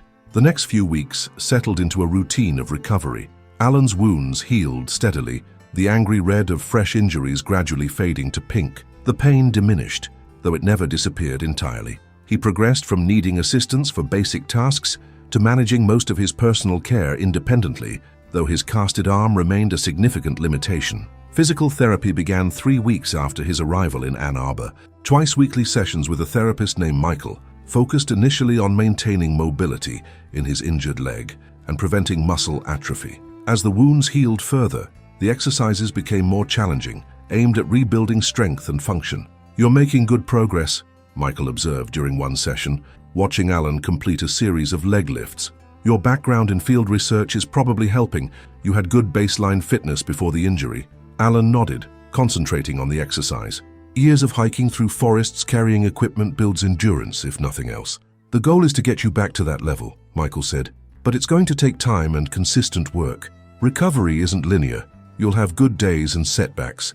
It was a reminder Alan needed periodically. Despite his scientific understanding of the healing process, he sometimes found himself frustrated by the slow pace of recovery, the persistent limitations of his injuries. On good days, he could see progress. On bad days, when pain flared or he struggled with a previously manageable task, it was easy to become discouraged. Throughout this period, Alan maintained regular contact with his research team. Weekly video conferences allowed him to provide guidance on data analysis and interpretation. Jessica and Marcus sent detailed updates on field activities, including photographs of research sites and sample processing. Delia, whose strength was in technical writing, drafted sections of a manuscript based on data they'd collected before the attack. The connection to his work provided Alan with intellectual engagement that helped counterbalance the physical challenges of recovery. It also gave him a sense of purpose, a reminder that his professional identity continued despite his current limitations. 6 weeks after the attack, Alan had a follow-up appointment with Dr. Chen that marked a significant milestone in his recovery. The cast on his left arm was removed, revealing pale, atrophied skin and a wasted forearm. The surgical scars were prominent, jagged lines where the bear's teeth had punctured flesh, neater incisions where surgeons had repaired the compound. "Fracture. The bone has healed well," Dr. Chen informed him after examining the new X-rays. "Not perfectly aligned, but within acceptable parameters. You'll have some lasting limitation in range of motion, but with dedicated physical therapy, you should regain most of your functionality." She fitted him with a removable brace, explaining that he should wear it most of the time for the next 4 weeks, but remove it for bathing and therapy exercises. The freedom from the cast was both liberating and terrifying. Liberating to have movement again, terrifying to feel how weak and unstable the arm had become. That evening, Alan sat on the back porch of Sarah's house, experimentally moving his left hand and wrist for the first time in over a month and a half. The movement was restricted and painful, the muscles weak from disuse. But there was a profound relief in being able to feel the evening air on his skin, to trace the scars with his right hand, to begin reclaiming this part of his body that had been immobilized for so long. Emma joined him, carrying 2 glasses. "Dove lemonade." She handed one to him and sat in the adjacent chair. "Does it hurt?" she asked, watching him flex his fingers. "Yes," Alan admitted, "but it's a different kind of pain now, more like the burn of unused muscles than the sharp pain of broken bones and torn flesh." Emma nodded, sipping her lemonade. "Mum says that's a good sign. Pain that comes with healing movement is different from pain that warns of damage." Alan smiled at his daughter. "Your mum is right, as usual." He looked down at his arm, at the scars that would forever mark his skin. "These will fade somewhat with time, but they'll always be visible, a permanent reminder." "Like a story written on your body," Emma suggested. Alan considered this poetic interpretation. "I suppose it is. Not a story I would have chosen, but one that's now part of who I am." They sat in comfortable silence for a while, watching the sunset paint the sky in shades of orange and pink. The Michigan summer was at its peak, warm days giving way to pleasantly cool evenings. In the UP, Alan knew his research team would be making the most of these long summer days, collecting the final sets of samples before the season began to turn toward fall. "I've been thinking," Emma said eventually. "School starts in 3 weeks. Are you going to stay here in Ann Arbor or go back to Marquette?" It was a question Alan had been considering himself. His recovery had progressed to the point where he could manage most daily activities independently, though he still needed help with some tasks, and continued to attend physical therapy twice weekly. The fall semester would begin at Northern Michigan University around the same time as Emma's high school classes resumed. "I'm not sure yet," he answered honestly. "Physically, I might be able to manage on my own soon, but there are practical considerations. My apartment in Marquette has stairs which might still be challenging, and my therapy schedule is established here." He paused. "What do you think?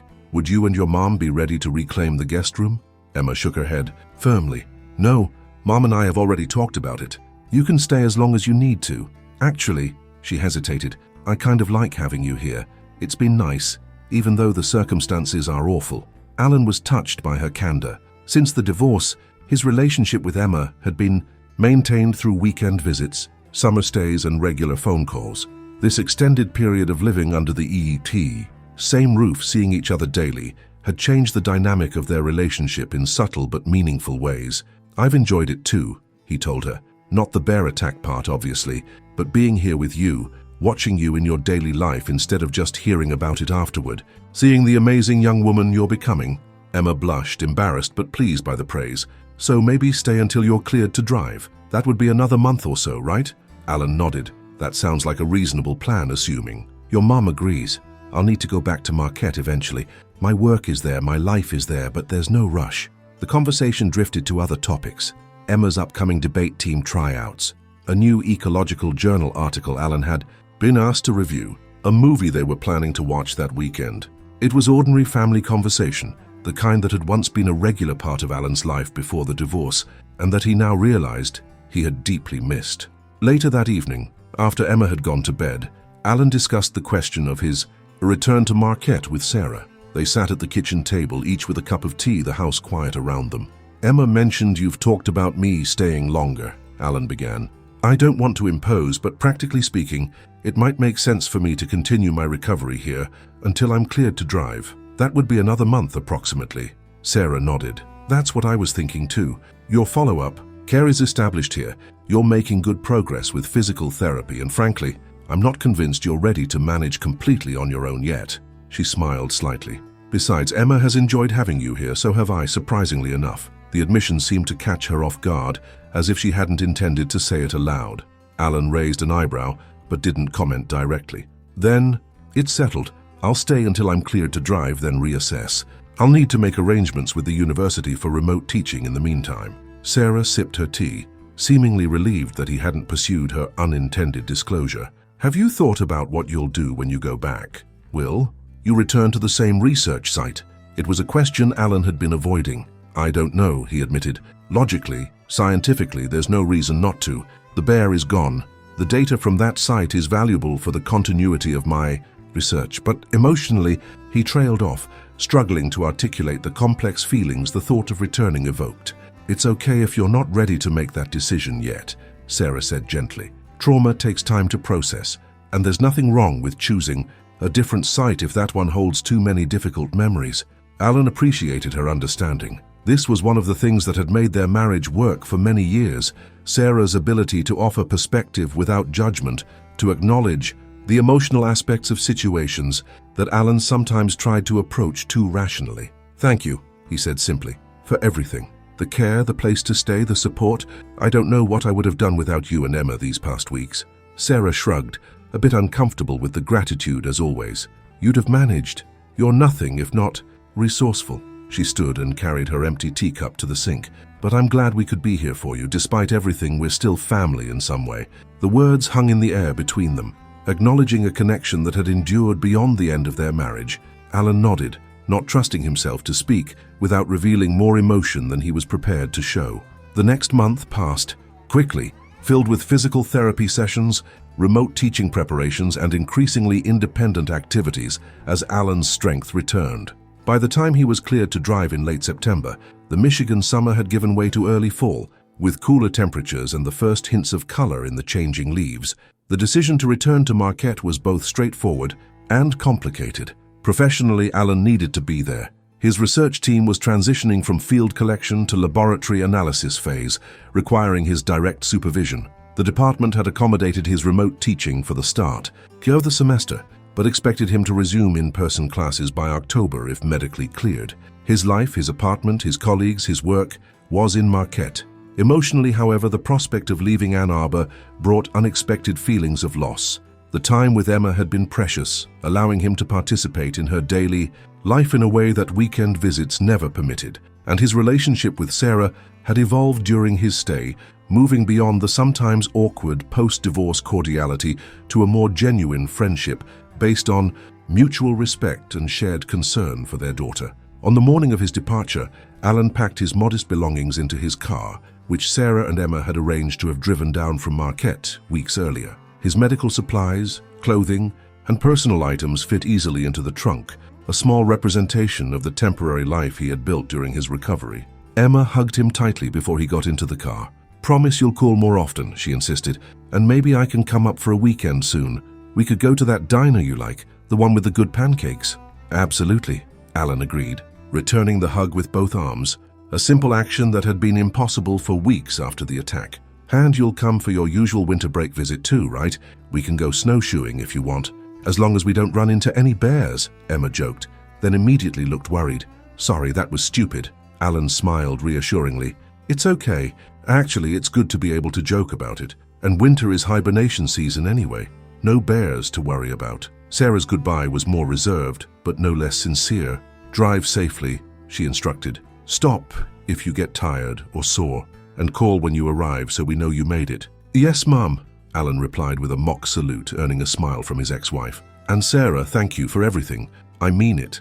She nodded, accepting the gratitude this time without deflection. "You're welcome. Take care of yourself, Alan."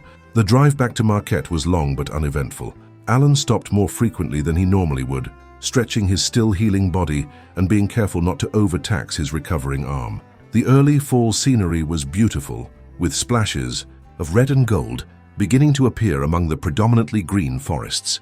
As he drove north, the development of southern Michigan gave way to the more sparsely populated central regions, and finally to the wild beauty of the Upper Peninsula. Crossing the Mackinac Bridge in the opposite direction felt symbolic, a return to his regular life after the interlude of recovery in Ann Arbor. The familiar landscape of the UP welcomed him with its rugged terrain and vast forests. After months away, Alan felt a sense of homecoming as he drove the final stretch toward Marquette.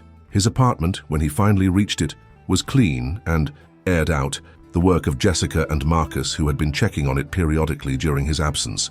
They had even stocked the refrigerator with basics and left a pot of beef stew on the stove with a note, "Welcome home, Professor. Heat and eat when you arrive. First department meeting is tomorrow at 10 a.m. Don't worry, We've got your back. J&M. The thoughtfulness of his students brought a lump to Alan's throat. Throughout his recovery, they had stepped up not just professionally, but personally, demonstrating a care that went beyond the typical student-professor relationship. After eating the stew and unpacking his essentials, Alan stood at the window of his third-floor apartment, looking out over Lake Superior. The great inland sea stretched to the horizon, its surface rippled by a light wind. The familiar view grounded him, connecting him to the place that had been his home for the past 15 years. Tomorrow would bring the return to professional responsibilities, department meetings, student advising, lecture preparations. Soon, he would need to make decisions about his research activities, including whether to return to the site of the attack. For now, though, he simply stood at the window watching the play of early evening light on the water, feeling the complex mix of emotions that came with returning to normal life after a life-altering event. The university campus buzzed with fall semester activity when Alan arrived for the department meeting the next morning. Students hurried between buildings, faculty gathered in small groups for impromptu discussions, maintenance staff prepared the grounds for the coming winter. It was a familiar scene that now felt slightly surreal, as if Alan were watching it through a filter of his recent experience. The Ecology and Environmental Science Department was housed in a modern building on the north side of campus. Alan made his way to the conference room, conscious of walking more slowly than he once had, his gait still slightly affected by the healing injuries to his right thigh. He arrived early, wanting a moment to compose himself before facing his colleagues as a group for the first time since the attack. The room was empty, except for Margaret Wilson, the department chair, who was arranging papers at the head of the table. She looked up when Alan entered and broke into a warm smile. "Alan, welcome back." She approached him with arms outstretched, then hesitated. "Can I hug you, or would that be uncomfortable with your injuries?" "A gentle hug is fine," Alan assured her, accepting the careful embrace. "I'm much improved, still doing physical therapy but making good progress." Margaret stepped back, studying him with a critical eye. "You look better than I expected, to be honest. When we spoke on the phone, you sounded pretty rough." "That was weeks ago," Alan reminded her. "The human body is remarkably resilient, it turns out." They chatted for a few minutes about his recovery and the arrangements for his gradual return to full teaching duties. Alan would resume his graduate seminar in person immediately, but continue the larger undergraduate course online for another 2 weeks before transitioning back to the lecture hall. As they talked, other faculty members began to arrive. Each greeted Alan with varying degrees of concern and curiosity. Some asked detailed questions about his injuries and recovery. Others clearly wanted to know about the attack itself, but were too polite to ask directly. Alan answered patiently, having prepared himself for this attention. The story of his bear encounter had become something of a legend on campus during his absence, no doubt enhanced in the retelling. The meeting itself was standard departmental business: budget updates, curriculum discussions, research grant, announcements. Alan participated when relevant, but otherwise sat quietly, reacclimatizing to the rhythms of academic administration. It felt simultaneously familiar and strange, like returning to a place you once knew intimately, but now see through changed eyes. After the meeting, Alan headed to his office.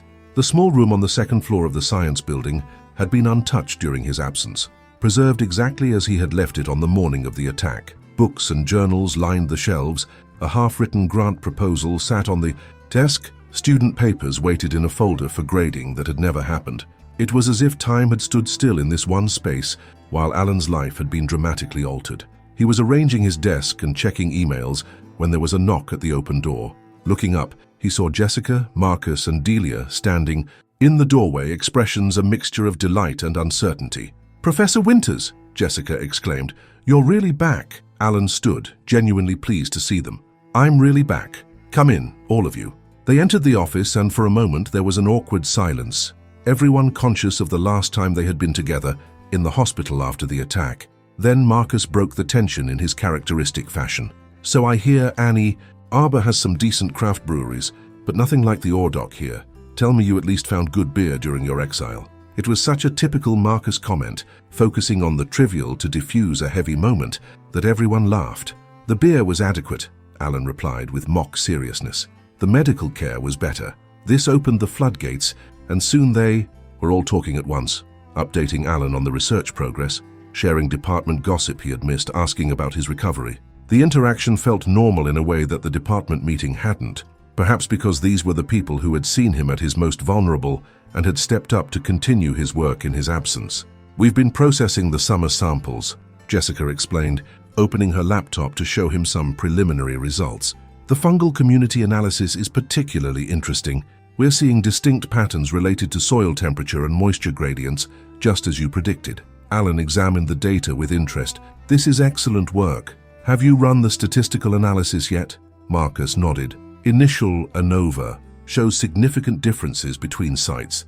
I'm working on a more complex multivariate analysis to tease out the specific environmental drivers." They continued discussing the research for nearly an hour, the familiar technical conversation, grounding Alan in his professional identity. These were the questions that had driven his career: how forest soil microbiomes responded to environmental conditions, what that might tell us about ecosystem resilience in the face of climate change, how the intricate relationships between organisms above and below the ground maintained the health of northern forests.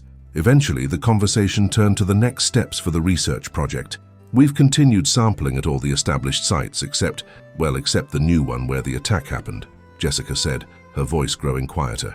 "We weren't sure if you wanted to continue with that location." The room fell silent.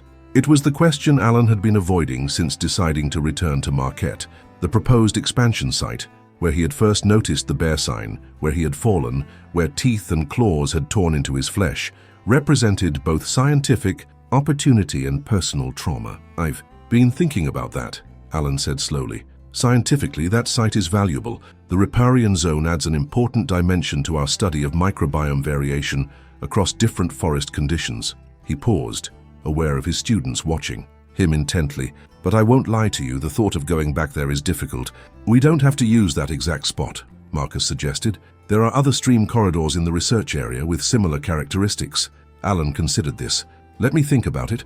I'll make a decision by the end of the week." He looked at each of them in turn. "Whatever we decide, though, we're implementing stricter safety protocols. No one works alone, ever. Bear spray for everyone, regular radio check-ins, and we'll run a workshop on wildlife encounter response procedures." They all nodded solemnly. Jessica, who had witnessed the aftermath of the attack firsthand, seemed particularly relieved by these precautions. As they were preparing to leave, Alan called Jessica back. "I never properly thanked you," he said when they were alone. "Not just for the air horn and the first aid, but for everything afterward. Coordinating with the authorities, managing the team, keeping the research going. You went far beyond what could be expected of a graduate student." Jessica looked embarrassed but pleased. "I just did what needed to be done. And honestly, it was good to have something to focus on besides what happened to you." She hesitated, then added, "I had nightmares for weeks, you know. About not getting there in time, about the bear turning on me instead of running away. I can't imagine what it was like for you." The admission of her own trauma caught Alan by surprise. He had been so focused on his physical recovery and the practical challenges of resuming his work that he hadn't fully considered the psychological impact of the attack on others, particularly on Jessica, who had witnessed the immediate aftermath and provided emergency care. "Have you talked to anyone about it?" he asked. "The University Counseling Center has resources for this kind of trauma." Jessica nodded. "I've had a few sessions. They help, but being back in the field was the most important thing for me, proving to myself that I could still do the work, still feel comfortable in the forest." She met his gaze directly. "That's why I think you need to go back too, Professor. Not alone and maybe not right away, but eventually. Otherwise, the fear wins." After Jessica left, Alan sat in his office, turning her words over in his mind. The fear wins. It was a simple but profound observation. As scientists, they were trained to face the unknown, to push the boundaries of knowledge despite uncertainty and risk. If he allowed the attack to permanently alter his relationship with the forest that had been the center of his professional life, something essential would be lost. But the decision wasn't purely intellectual. The physical memories of the attack remained vivid. The crushing pain of the bear's jaws, the burning slash of claws, the overwhelming certainty in those moments that he was going to die. These weren't emotions that could be reasoned away with scientific determination.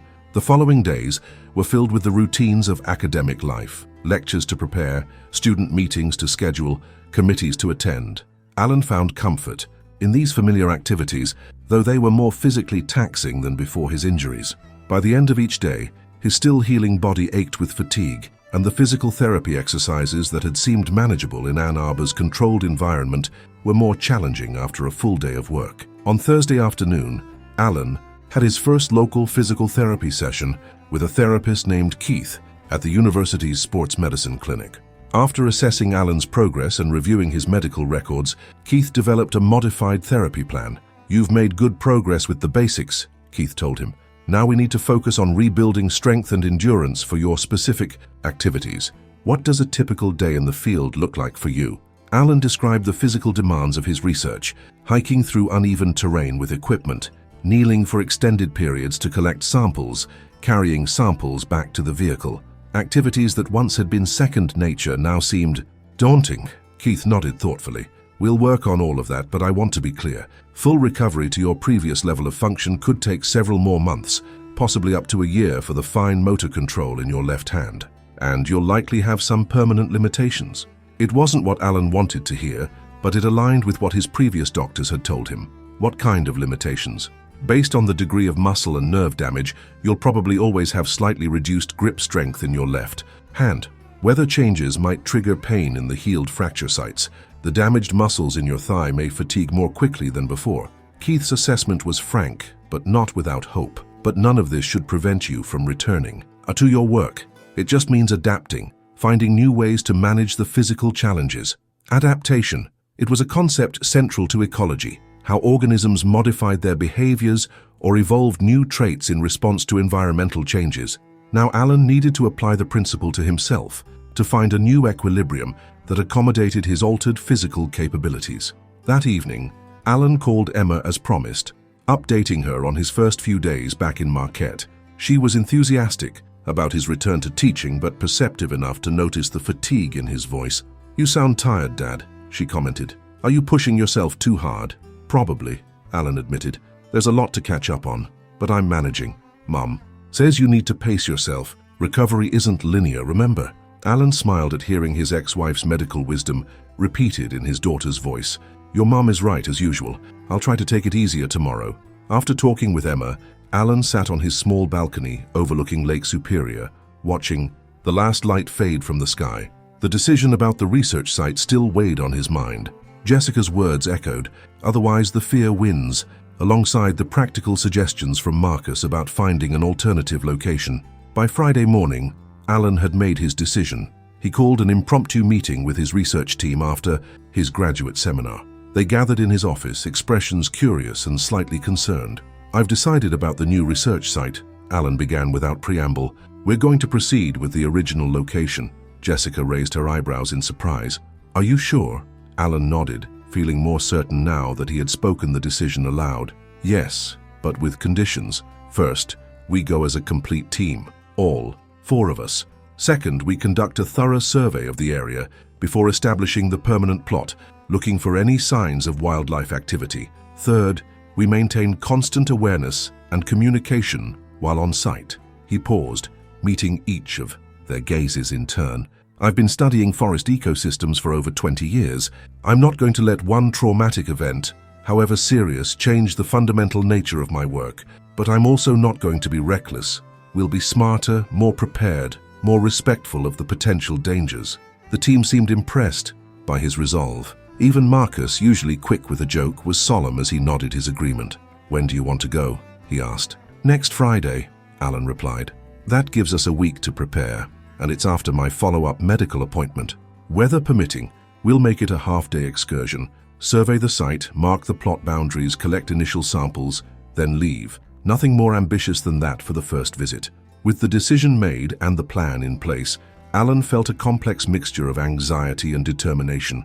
The prospect of returning to the site of the attack raised a reflexive fear, but there was also a sense of reclaiming something important: his relationship with the forest, his professional identity as a field researcher, his refusal to be defined by a single traumatic event.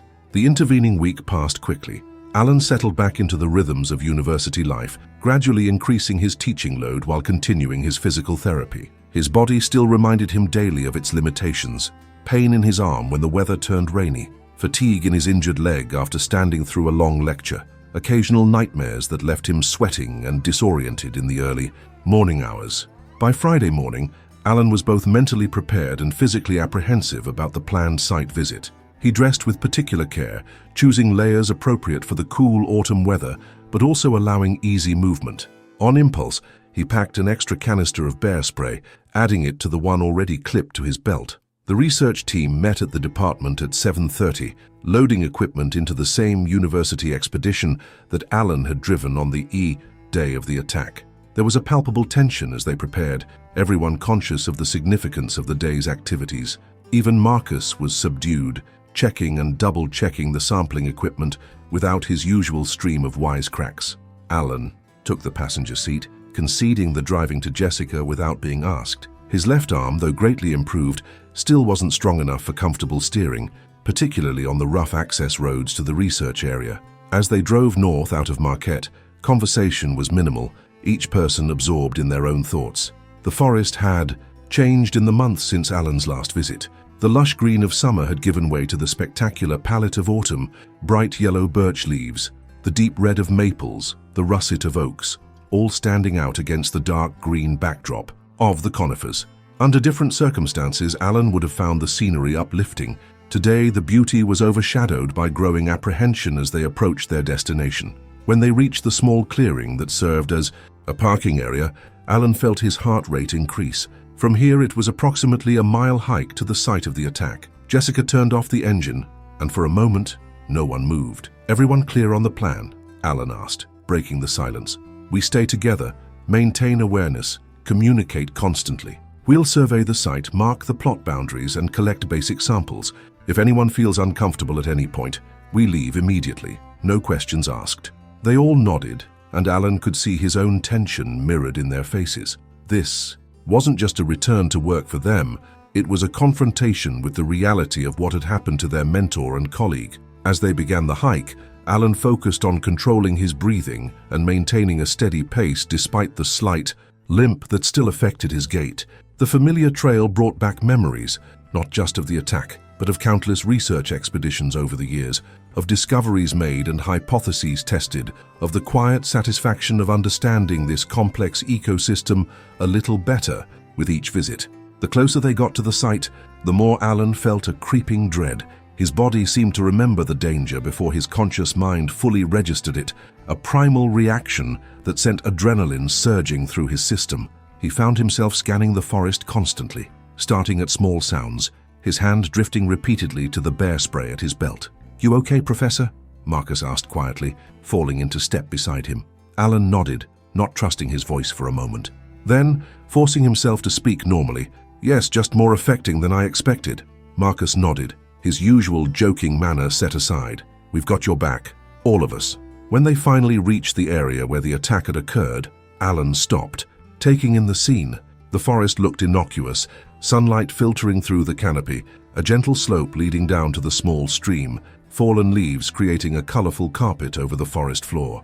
Nothing in the landscape itself spoke of danger or trauma. "This is it," Alan said simply. Jessica moved closer to his side. "I remember coming through those trees," she said, pointing to a stand of young hemlocks. "I heard you shouting. The bear was just there, looming over you." The image was vivid in Alan's mind. The bear's massive form, its hot breath, the shocking pain of teeth and claws. He took a deep breath, fighting the urge to retreat. "Let's begin the survey," he said, forcing himself to focus on the scientific purpose of their visit. "Delia, you and Marcus check for animal sign within a 50-meter radius. Jessica and I will start mapping the plot boundaries." As the team moved purposefully around the site, Alan gradually felt his fear recede, replaced by professional concentration.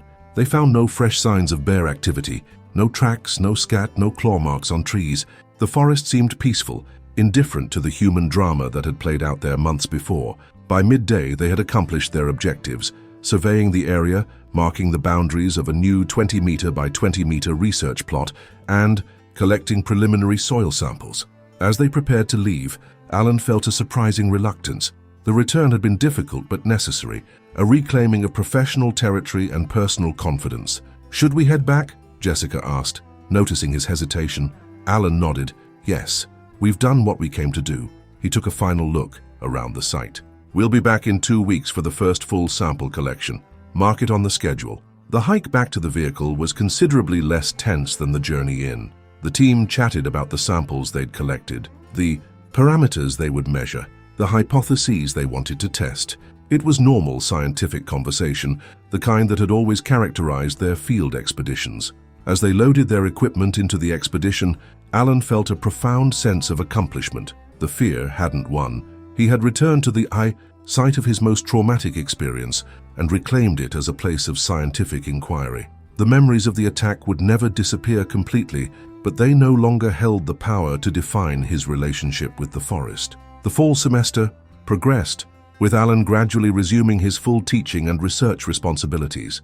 The physical limitations from his injuries remained: reduced grip strength in his left hand, occasional pain in cold or damp weather, some loss of endurance in his right leg, but he adapted, finding new ways to accomplish familiar tasks.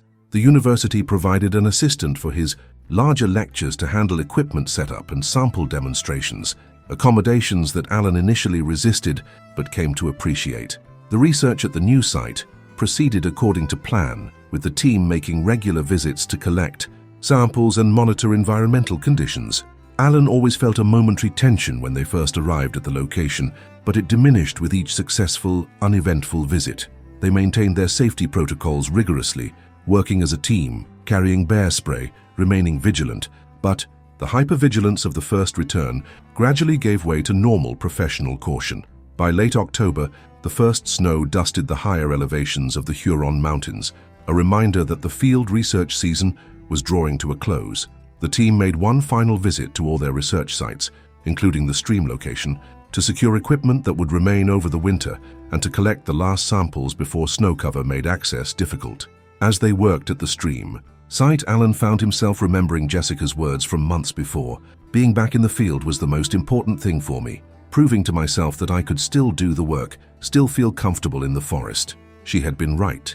Each return to this place had diminished its power to evoke fear, had reinforced his identity as a scientist rather than a victim. That evening, after processing the final samples in the university lab, the research team gathered at a local brewery to mark the end of the field season.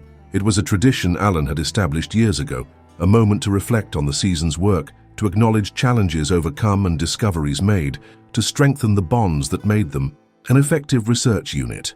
"I want to thank all of you," Alan said, raising his glass in a toast. "This has been a challenging year for obvious reasons. Without your dedication and support, the research would have suffered, perhaps irreparably. Instead, we've collected more data than ever before, and the preliminary analyses look promising." Marcus raised his own glass. "To Professor Winters, who literally gave blood for forest science." For the joke, which might have seemed inappropriate months earlier, now elicited laughter from everyone, including Alan.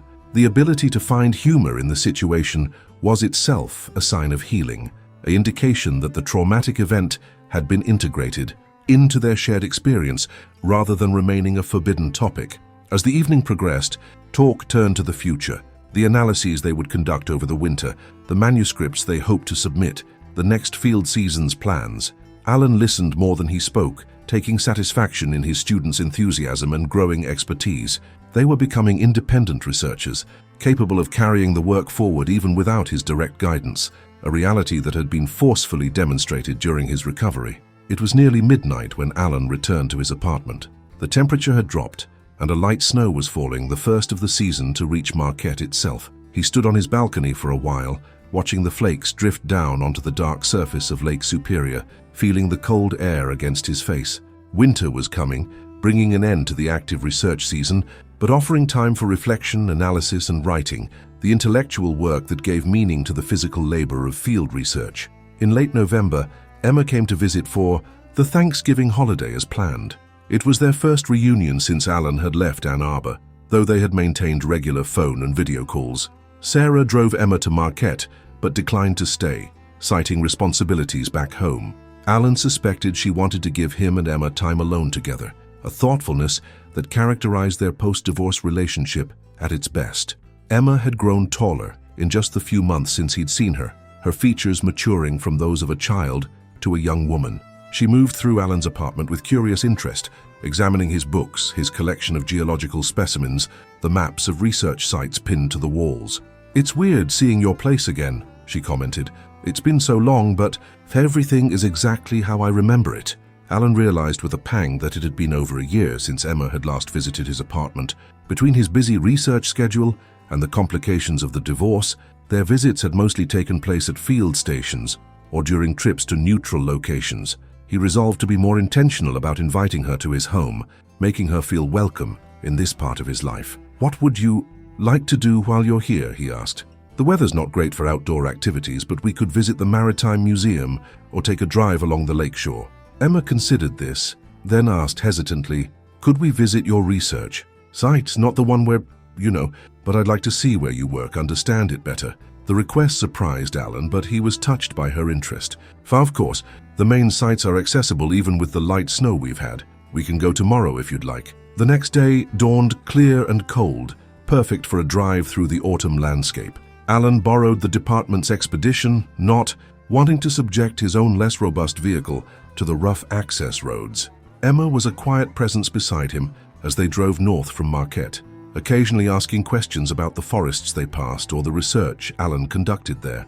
They visited 2 of the original research plots, with Alan explaining the sampling protocols and the ecological questions he was investigating. Emma listened attentively, asking insightful questions that revealed her own growing interest in environmental science. It was gratifying to share this aspect of his work with her, to see her engagement with the scientific process. As they were preparing to leave the second site, Emma asked the question Alan had been half expecting. "What about the place where the bear attacked you? Is it far from here?" Alan considered his response carefully. "About 3 miles east. We've established a new research plot there now, along the stream corridor." Emma was quiet for a moment, then asked, "Could we see it? Not get out of the car if you don't want to, just drive by." It was a reasonable request, born of natural curiosity about an event that had significantly affected both their lives.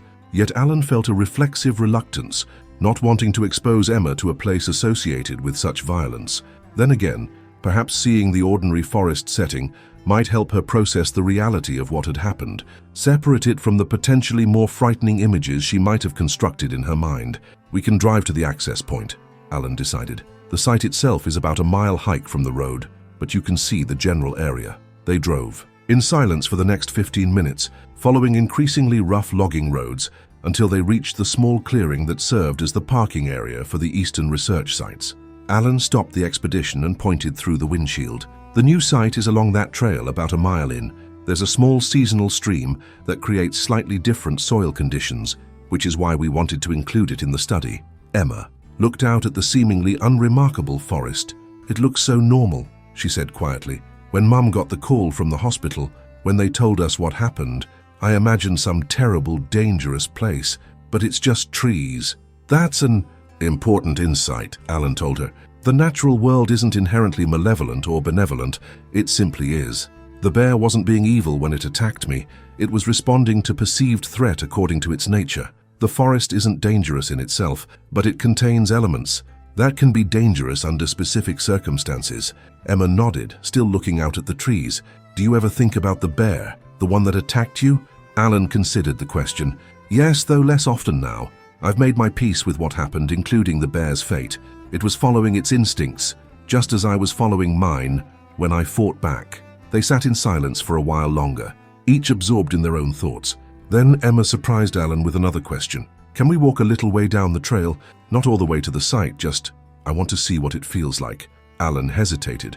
The request went beyond what he had anticipated, yet he understood Emma's need to connect more tangibly with this significant event in their family's story, and it would be safe enough.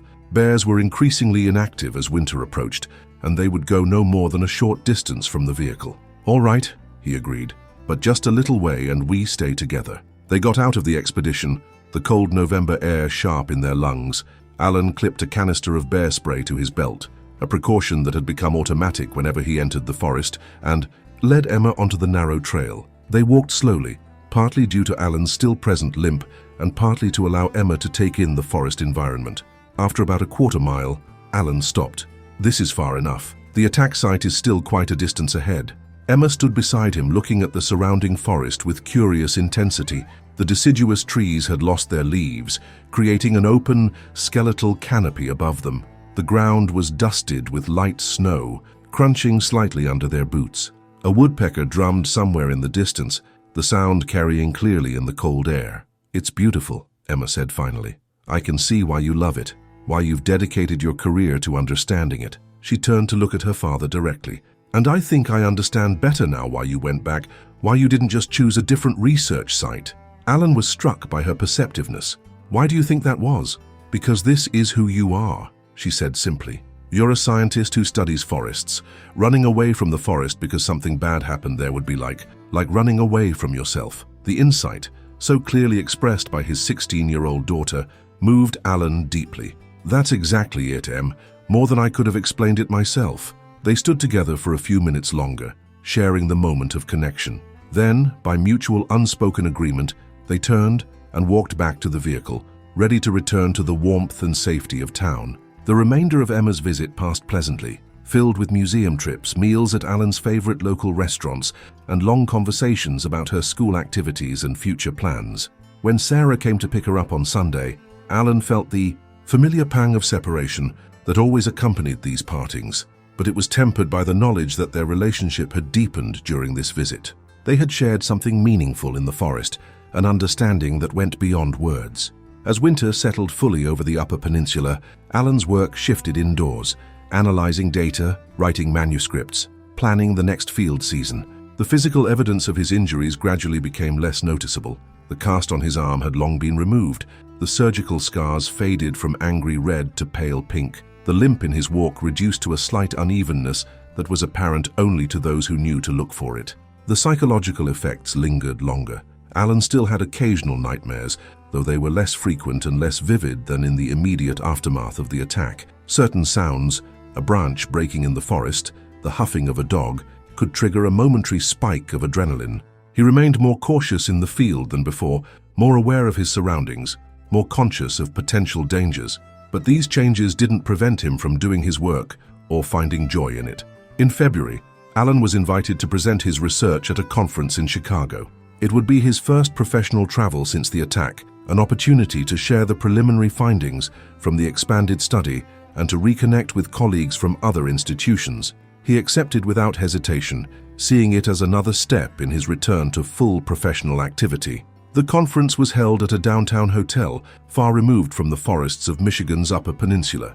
Alan gave his presentation to a packed room, outlining the study's methodology and sharing the initial results, suggesting that soil microbiome diversity was strongly correlated with forest resilience to temperature fluctuations, findings that had implications for understanding how northern forests might respond to climate change. After the presentation, several colleagues approached him with questions about the research, but many also asked about the bear attack, which had become known throughout the relatively small community of forest ecologists. Alan answered these inquiries directly but briefly, preferring to focus on the scientific aspects of his work rather than the dramatic personal story that had temporarily interrupted it. One conversation, however, proved particularly meaningful. Dr. Eleanor Rivera, a wildlife biologist from the University of Minnesota who specialized in large predator behavior, sought Alan out specifically to discuss the attack. "I hope you don't mind my asking," she began, "but from a research perspective, your experience provides valuable data on black bear defensive behavior. Would you be willing to describe the encounter in detail?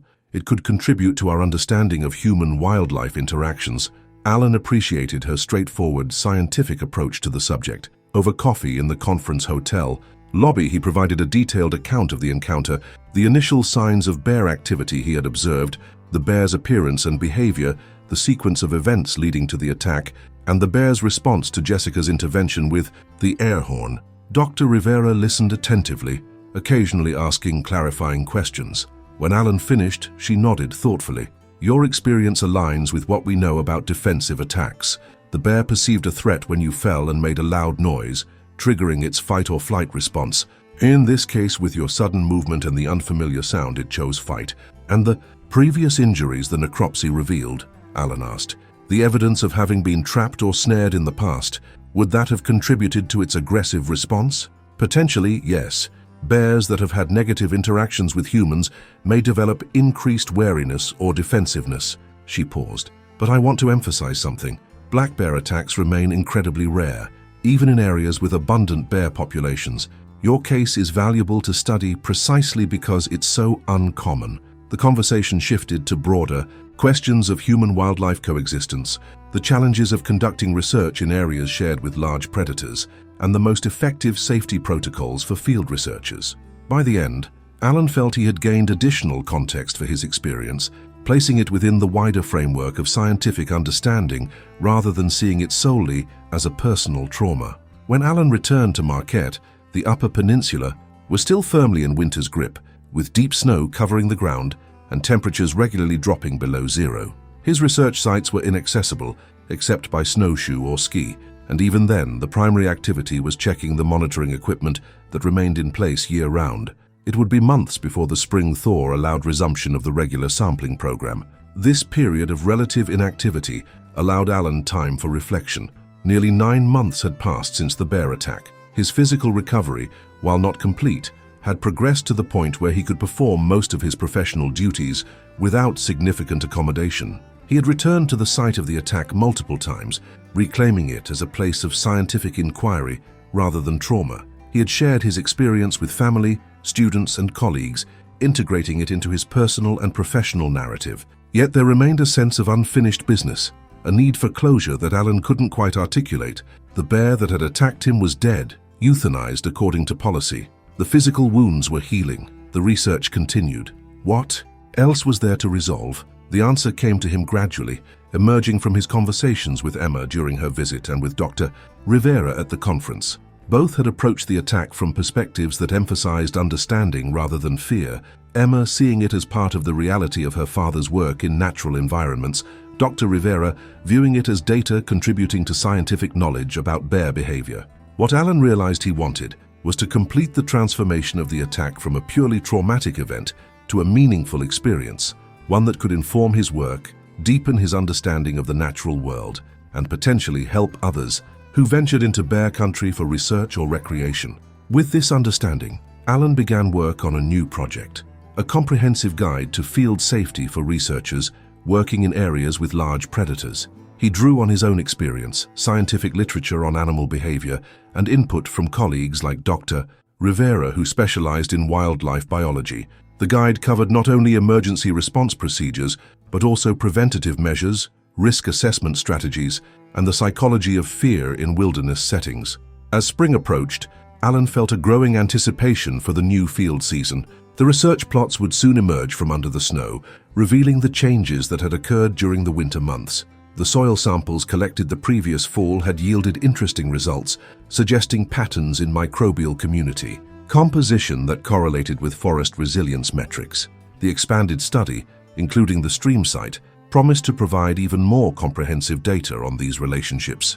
In early April, with patches of snow still lingering in shaded areas, Alan made his first solo visit to the research area since the attack. It wasn't a formal data collection trip. The ground was still too saturated from the spring melt for proper sampling, but rather a personal pilgrimage of sorts, a quiet affirmation of his relationship with this landscape. He parked the expedition at the now familiar clearing and hiked first to one of the original research plots, noting signs of spring beginning to emerge, the subtle swelling of buds on the maple trees, the first shoots of forest herbs pushing up through the leaf litter.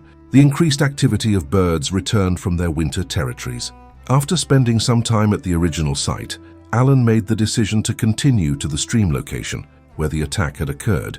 He walked deliberately, maintaining awareness of his surroundings as he had trained himself to do, but without the hypervigilance that had characterized his first returns to the area. When he reached the stream site, he stood quietly observing the changes wrought by the seasons. The water level was high with spring runoff, creating a pleasant background murmur. New growth was beginning to emerge along the banks. The research plot markers were visible, defining the area that had temporarily been transformed from a place of scientific inquiry to one of violence and fear, and then back again to a site of ongoing study. Alan sat on a fallen log at the edge of the plot, taking out his field notebook and making observations about the seasonal conditions. It was a simple act, an ordinary part of his professional routine, yet it felt significant, a reclaiming of normalcy, an affirmation that the essential character of his work remained unchanged despite all that had happened. As he was writing, a movement at the far edge of the plot caught his attention. Lifting his head, Alan froze in momentary shock. About 50 yards away, partially obscured by a stand of young hemlocks, stood a black bear. It was smaller than the one that had attacked him, likely a young adult, perhaps 2 or 3 years old. The bear was on all fours, head raised, sniffing. The air currents that carried Alan's scent. Time seemed to compress, bringing the memory of the attack into sharp focus. The sudden appearance of the bear, the moment of mutual awareness, the critical decisions that would determine how the encounter unfolded. But this time Alan was prepared. Slowly, deliberately, he closed his notebook and placed it in his pocket. Then, keeping his movements smooth and unhurried, he stood up, made himself look as large as possible, and spoke in a calm, firm voice. "I see you, bear. I'm going to move away now. This space is big enough for both of us." The bear remained where it was, watching Alan with evident curiosity, but no sign of aggression. It huffed once, pawed at the ground briefly, then turned its attention to something in the underbrush near its feet, perhaps a mouse or vole disturbed by its movement. Alan began to back away slowly, maintaining visual contact with the bear, while gradually increasing the distance between them. His hand rested on the bear spray canister at his belt, ready to deploy it if necessary, but the animal showed no inclination to approach. After a few moments, it seemed to lose interest in the human intruder, turning to amble along the stream, bank in the opposite direction. Alan continued his careful retreat until the bear was no longer visible. Only then did he allow himself to acknowledge the rapid beating of his heart, the rush of adrenaline that had accompanied the encounter. But unlike the overwhelming fear of the attack, this physiological response felt appropriate. The body's natural alertness in the presence of potential danger, not a debilitating panic. He watched as the bear moved further away, its dark form occasionally visible through breaks in the vegetation as it meandered along the stream. There was a fluid grace to its movement despite its bulk, a reminder that bears were the rightful inhabitants of this forest, adapted through millions of years of evolution to this environment in ways that humans, with their relatively recent arrival, could never be. Eventually, the bear disappeared from view, continuing its journey through the springtime forest. Alan stood for a while longer, absorbing the significance of the encounter. He had faced his deepest fear, meeting another bear at the very site of his traumatic attack, and had responded with appropriate caution rather than panic. The bear, following its natural instincts, had recognized him as neither prey nor immediate threat, and had chosen to move on. It was, Alan reflected, the most natural and fitting conclusion to the story that had begun with violence and pain nearly a year before. Not a dramatic confrontation or a symbolic triumph, but simply a moment of mutual recognition and respectful distance between two beings sharing a complex ecosystem. As he hiked back to his vehicle, Alan felt a sense of completion, of a circle closed. The attack had changed him, physically and psychologically. It had tested his relationships, his professional identity, his understanding of his place in the natural world. Yet here he was, still pursuing the research that gave his life meaning, still finding wonder in the forest, despite knowing intimately its potential dangers. The bear that had attacked him was gone, euthanized according to human policy, but bears as a species continued to fulfill their ecological role in these forests, just as they had for millennia before humans arrived, and would continue to do long after individual humans, including Alan Winters, had left their temporary mark on this landscape. Back in Marquette, Alan decided to share the experience with those closest to him. He called Emma first, knowing she would understand the significance of the encounter. "You saw another bear at the same place?" she asked, her voice a mixture of concern and curiosity. "Were you scared?" "Respectfully, alert," Alan replied, choosing his words carefully. "It's what I teach my students: respect the wildlife, understand their behavior, take appropriate precautions. This encounter went exactly as it should have. We saw each other, maintained distance, and the bear moved on." "I'm glad you're okay," Emma said, "and I'm glad the bear is okay too." The simple statement captured perfectly what Alan himself felt. Relief at his own safety, yes, but also appreciation for the uncomplicated wildness of the bear, following its natural patterns through the forest without human interference. He called Jessica next, knowing that his graduate student who had witnessed the aftermath of the attack would also find meaning in this more benign encounter. She listened quietly to his account, then asked a question that revealed her scientific mind at work. "Do you think it could have been an offspring of the bear that attacked you? The timing would be right if it was a year-old cub last spring." Alan hadn't considered this possibility. It's unlikely, but not impossible. Black bear cubs typically stay with their mothers for about 18 months. If the bear that attacked me had cubs, they would have been on their own after it was euthanized. He paused, considering the implication.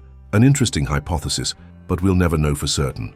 Either way, Jessica said, it's significant that you had a non-threatening encounter in the same location. It reinforces that the attack was an anomaly, not the norm. Alan agreed. Most human-bear encounters ended peacefully, with the bear choosing to avoid conflict. The attack that had so dramatically altered his life was a statistical outlier, a rare convergence of factors that had led to an unusually aggressive response from an animal that typically shunned human contact.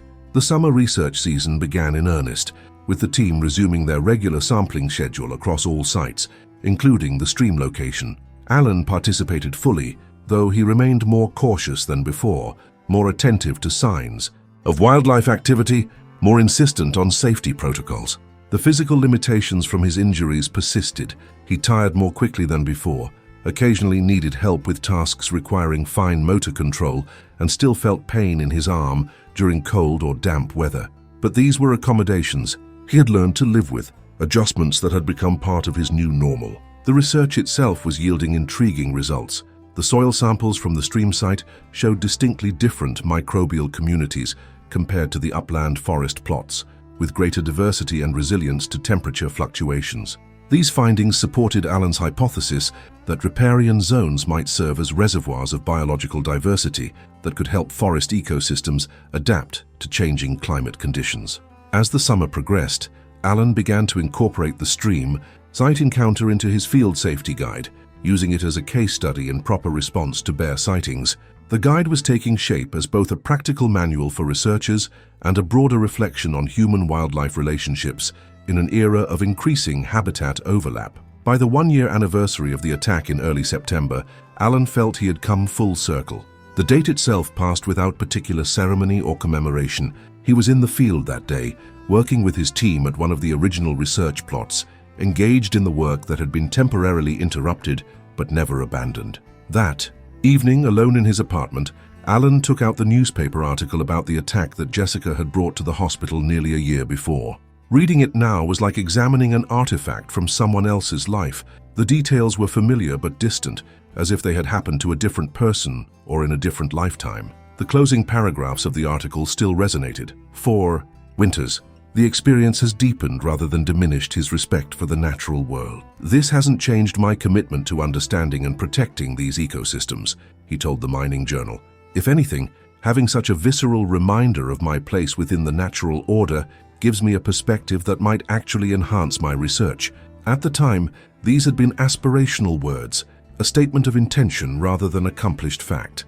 Now, a year later, they had proven true. The attack had indeed deepened Alan's connection to his work, forcing him to confront fundamental questions about risk, fear, and the human place in natural systems. The research had continued, expanded, yielded new insights, and Alan himself had found a way forward that neither denied the trauma of what had happened nor allowed it to define his relationship with the forest.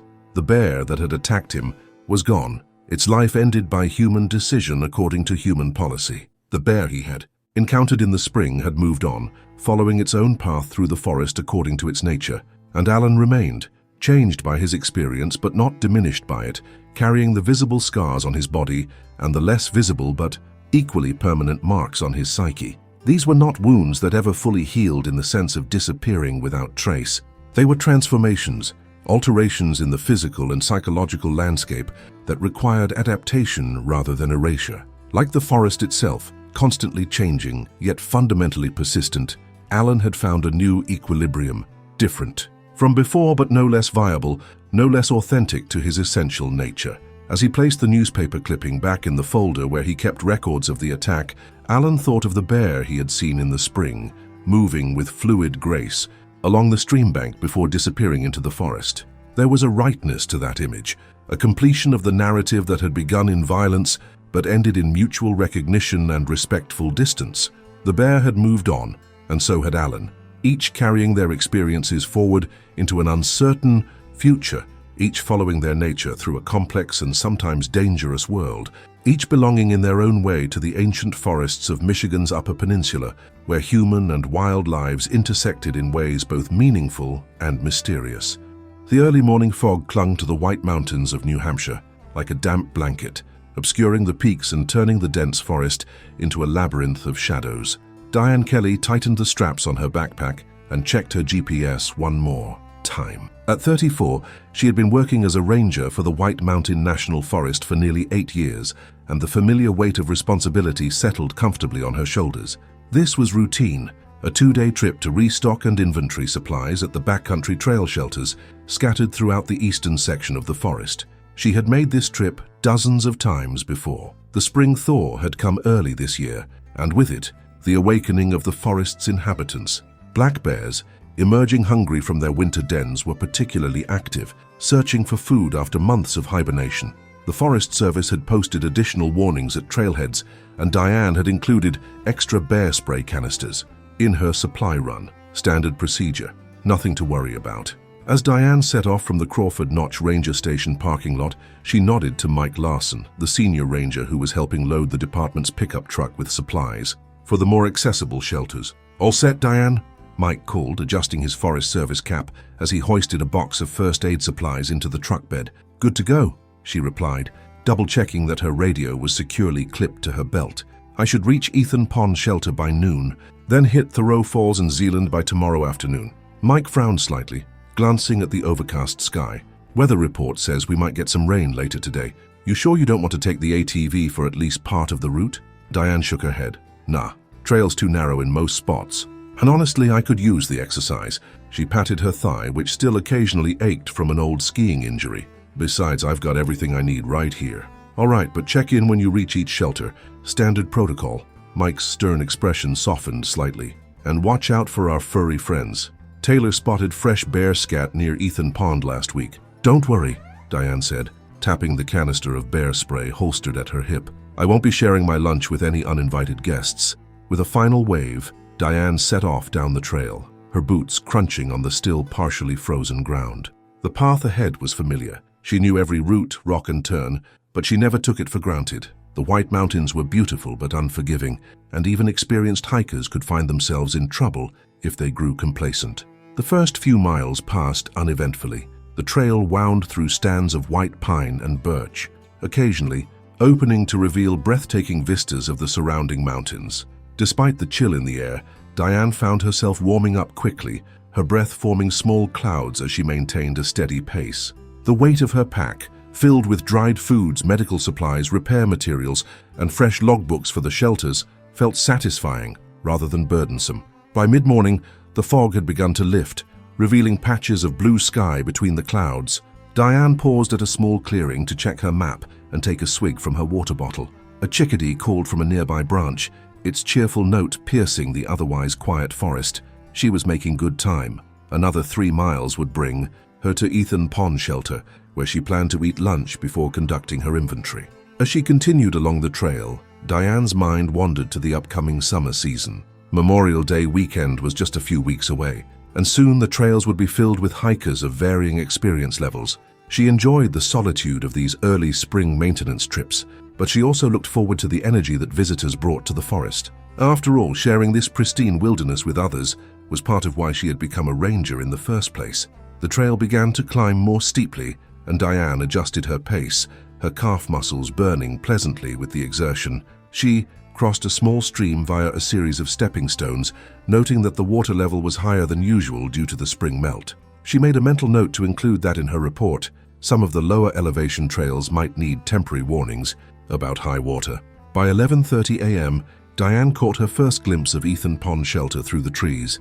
The simple wooden structure, built decades ago and maintained by generations of Forest Service staff, stood on a small rise overlooking the pond that gave it its name. The shelter was designed in the traditional Adirondack style: 3 walls, an overhanging roof, and an open front that faced away from the prevailing winds. It could sleep up to 8 hikers on its raised wooden platform, though it rarely saw full capacity this early in the season. Adjacent to the main shelter stood a smaller structure that housed the bear-resistant food storage locker and a composting toilet. Diane approached cautiously, scanning the area for any signs of recent use or damage. Everything appeared normal. The logbook, secured in its weatherproof container, showed that the last visitors had been a pair of weekend hikers 3 days earlier. They had noted all quiet and shelter in good condition, which was promising. Diane set down her heavy pack with a grateful sigh and rolled her shoulders to relieve the tension. The shelter looked clean, but she would still need to sweep out any debris, check for leaks in the roof, ensure the bear locker was functioning properly, and restock the emergency supplies. First, though, she would have lunch. She retrieved her food bag from her pack and walked over to the picnic table positioned several yards from the shelter. Standard practice was to eat away from sleeping areas to avoid attracting wildlife. As she unwrapped her sandwich, she noticed fresh claw marks on the side of the bear locker. They weren't deep, but they were definitely new since the last maintenance. Check. Diane frowned. Bears trying to access the food storage was not uncommon, but it was always concerning. After finishing her lunch and properly storing her remaining food in the bear locker, Diane began her inventory. She worked methodically, checking off items on her clipboard and noting what needed to be replaced. The first aid kit needed fresh bandages and antibiotic ointment. The emergency blanket was intact. The small supply of shelf-stable food items for emergencies was untouched.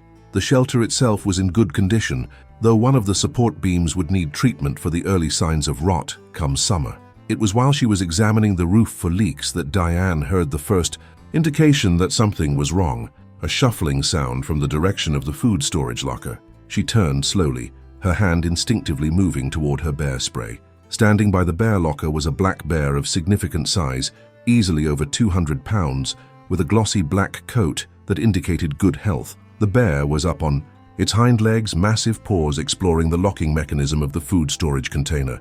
It was clearly an experienced raider, familiar with human structures and food storage methods.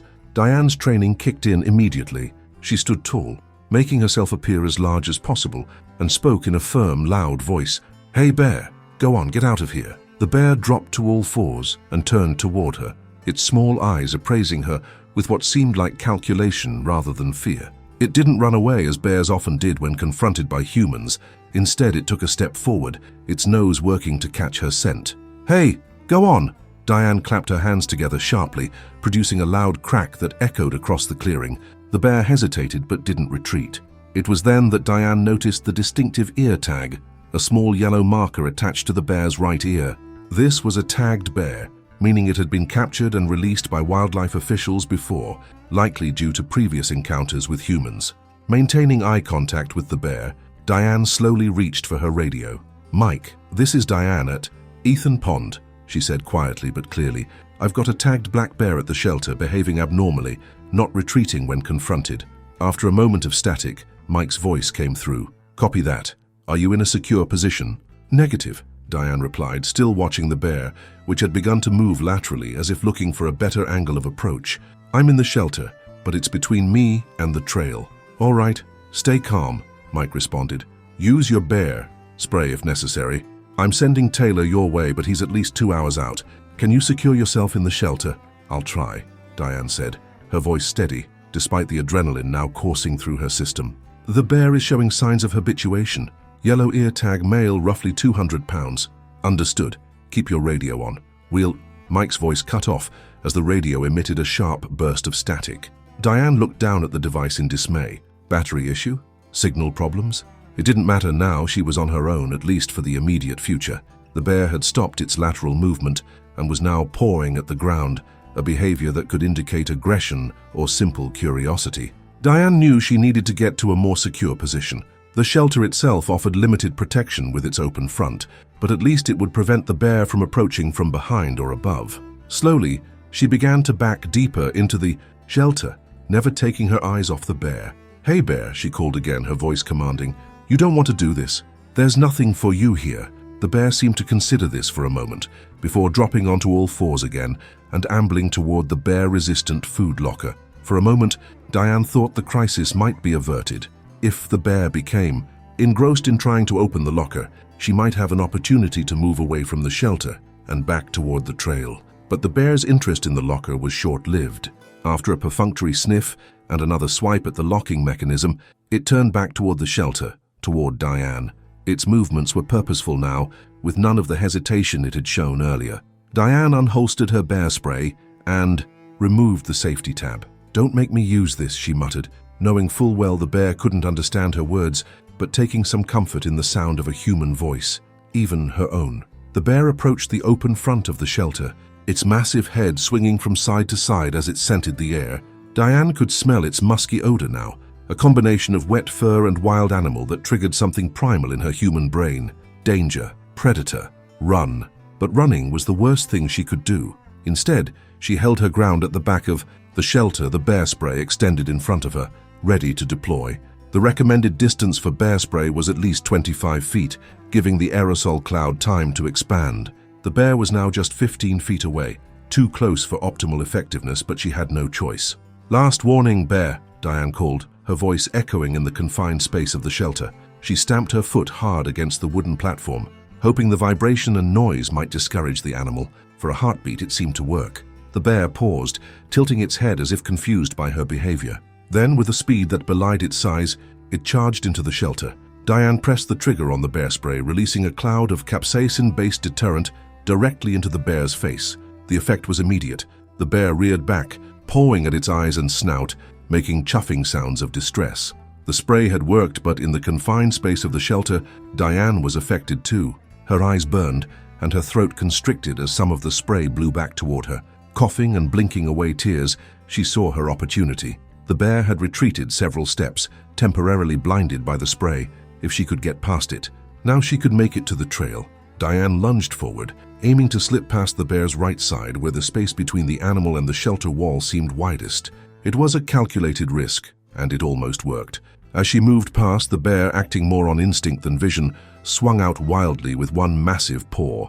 Diane felt a searing pain across her right thigh as the bear's claws tore through her uniform, pants, and into her flesh. The force of the blow knocked her sideways, and she stumbled, losing her grip on the bear spray canister, which clattered away across the shelter floor. Fighting to stay upright, Diane scrambled toward the shelter entrance. Her leg burned with pain, and she could feel warm blood soaking through her torn pants.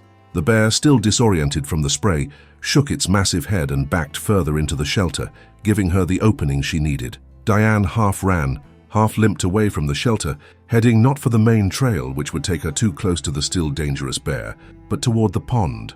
If necessary, the water might provide some protection, as black bears, while capable swimmers, often preferred not to pursue prey into water. Behind her, she could hear the bear crashing around in the shelter, knocking over the supplies she had been inventorying. Each step sent jolts of pain up her injured leg, but fear and adrenaline kept her moving. 50 yards, 100. The sounds from the shelter grew fainter. Reaching the edge of Ethan Pond, Diane paused to assess her situation.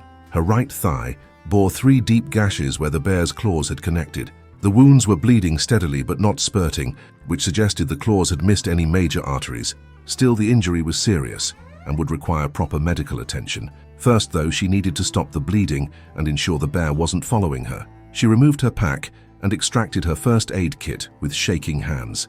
Using a clean bandana, she pressed firmly against the wounds, wincing at the pain, but knowing direct pressure was the most effective way to stem the bleeding. From her position by the pond, she could see the shelter.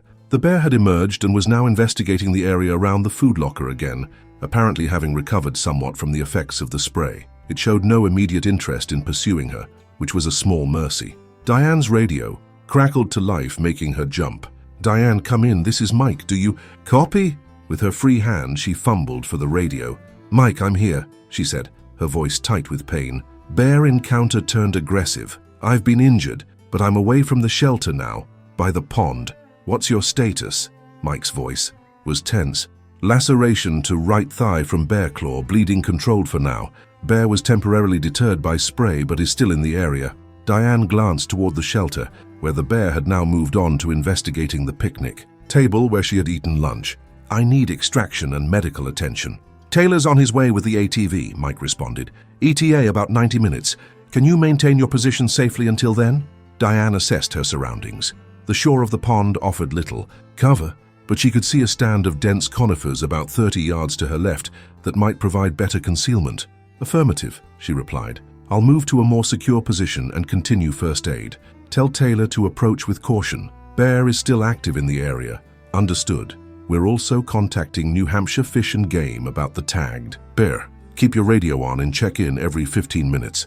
"Copy that," Diane said, then clipped the radio back to her belt. Moving carefully to avoid attracting the bear's attention, Diane gathered her supplies and made her way to the conifer stand. The pain in her leg was intense now that the initial shock was wearing off, but she forced herself to focus. She needed to properly dress the wound before shock or blood loss became issues. In the shelter of the trees, Diane cut away the torn fabric of her pants to reveal the full extent of her injuries. 3 parallel gashes, each about 4 inches long and deep enough to expose subcutaneous fat, but thankfully not reaching muscle or bone. Using bottled water from her pack, she cleaned the wounds as best she could, knowing that bear claws carried bacteria that could cause serious infection if not properly treated. After applying antibiotic ointment from her first aid kit, she covered the wounds with sterile gauze and wrapped her thigh firmly with an elastic bandage. It wasn't ideal, but it would have to do until she could get proper medical attention. The next hour passed in a haze of pain and vigilant observation. Every 15 minutes, as promised, Diane radioed Mike with an update. The bear had eventually lost interest in the shelter area and had wandered toward the edge of the clearing opposite from her position. It seemed in no hurry to leave, occasionally standing on its hind legs to sniff the air or pawing at something on the ground. As the sun began its descent toward the western horizon, Diane heard the welcome sound of an approaching ATV. The bear, too, perked up at the noise, its head swiveling toward the trail. For a tense moment, Diane feared it might charge toward the sound, potentially endangering Taylor.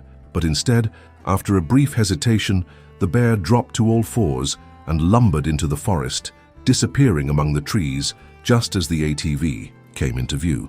Taylor Nguyen, a fellow ranger with 5 years of experience in the White Mountains, brought the vehicle to a stop at the edge of the clearing and quickly scanned the area, his hand resting on his own canister of bear spray. "Diane," he called, his voice carrying across the still air of early evening.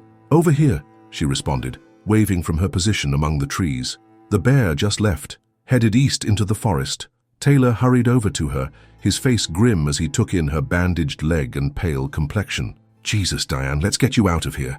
With Taylor's help, Diane made her way to the ATV. Every step was agony, but the alternative, spending the night in the woods with an injured leg and an aggressive bear in the vicinity, was unthinkable. "Mike's arranged for an ambulance to meet us at the trailhead," Taylor explained as he helped her onto the back of the vehicle. "Fish and Game has been notified about the bear.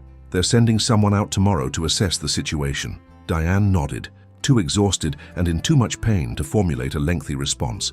As Taylor started the ATV and began the careful journey back to the trailhead, she found herself looking back at the shelter, a place that had always represented safety and refuge in the wilderness, now transformed in her mind to a site of danger. The ride back was a jarring ordeal.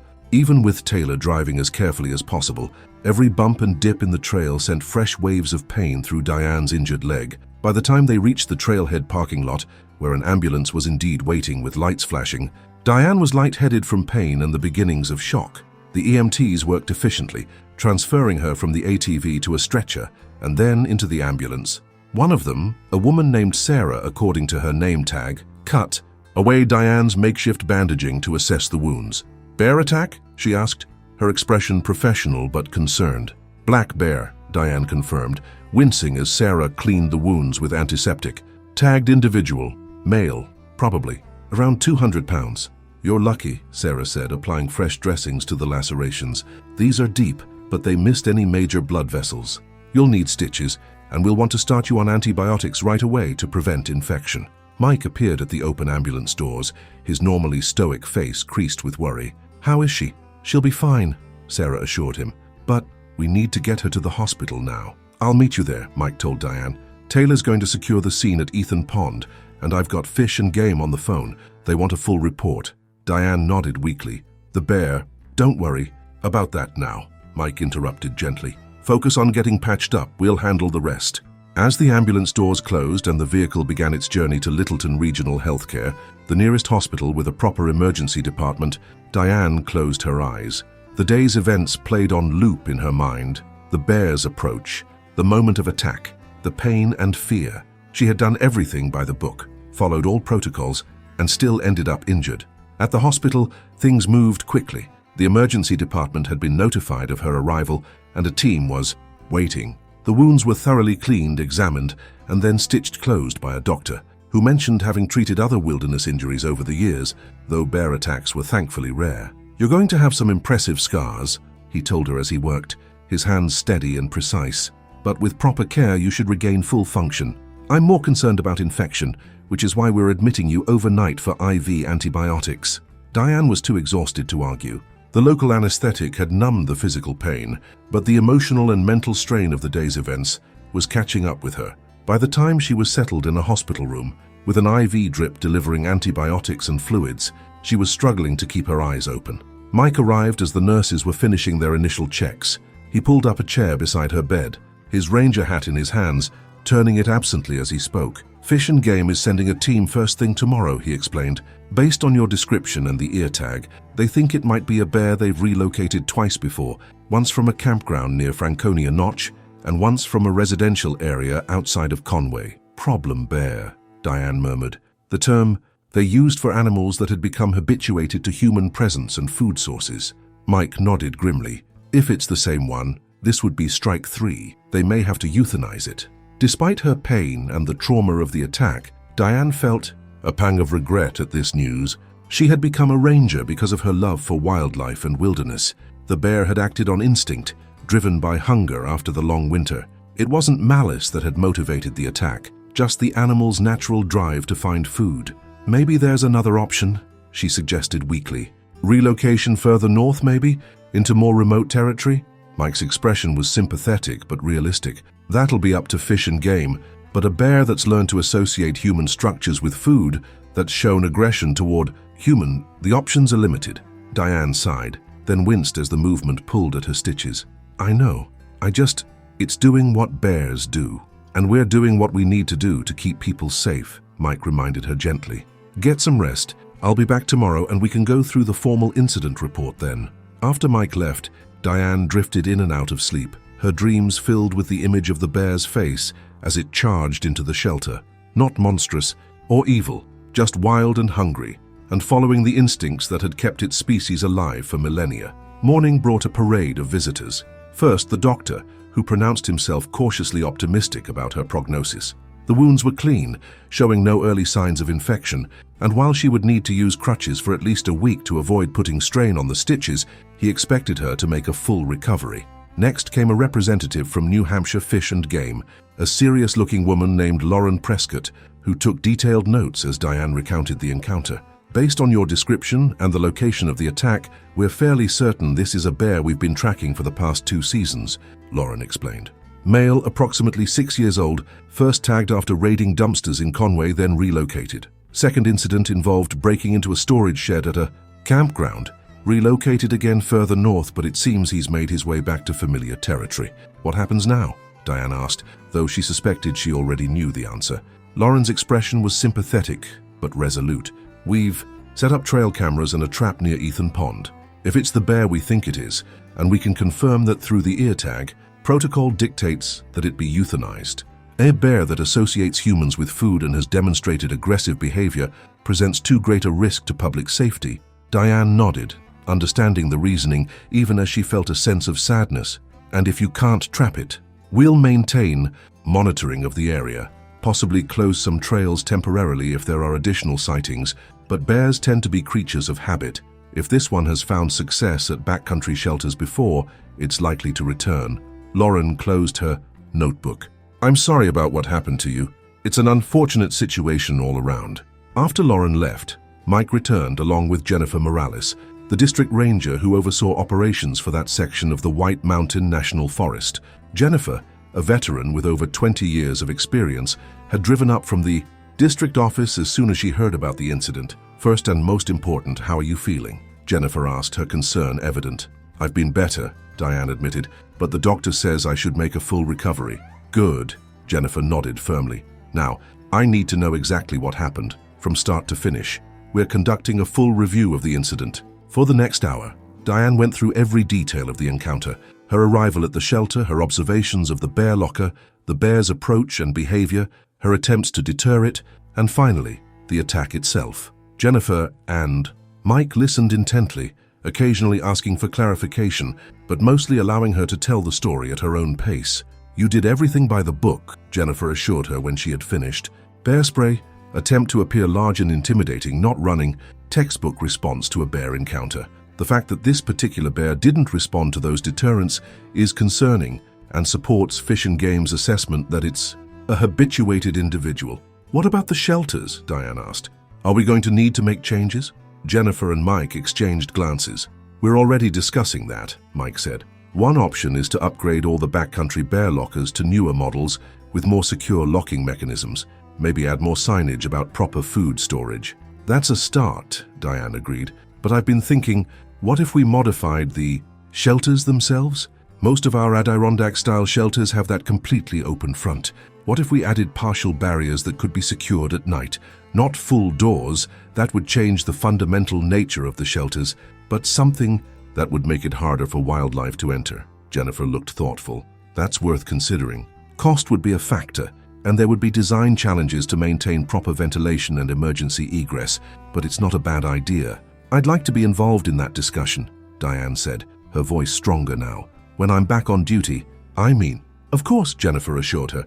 "Your experience makes your input particularly valuable, but for now, focus on recovery. You're on medical leave for at least 2 weeks, possibly longer depending on how those stitches heal." After Jennifer and Mike left, promising to keep her updated on both the bear situation and any shelter modification plans, Diane was left alone with her thoughts. The attack played on repeat in her mind.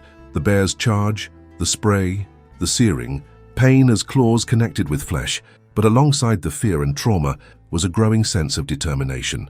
This experience, painful as it was, could lead to improvements that would make the backcountry safer for both humans and wildlife. Later that afternoon, the doctor returned with discharge instructions. Diane would need to follow a strict regimen of oral antibiotics, change the wound dressings daily, and return in a week to have the stitches evaluated. She was to use crutches to avoid putting weight on her injured leg and was restricted from returning to field duties until cleared by both her doctor and the Forest Service's occupational health officer. "You're lucky," the doctor told her again, as he signed her discharge papers. "Bear attacks can be much worse. I treated a hiker last summer who surprised a mother with cubs on the Franconia Ridge Trail. He needed reconstructive surgery on his face and lost partial use of his left arm." "I know," Diane acknowledged. "It could have been much worse." Mike had arranged for a Forest Service vehicle to drive her home to her small apartment in Lincoln, about 20 minutes from the hospital.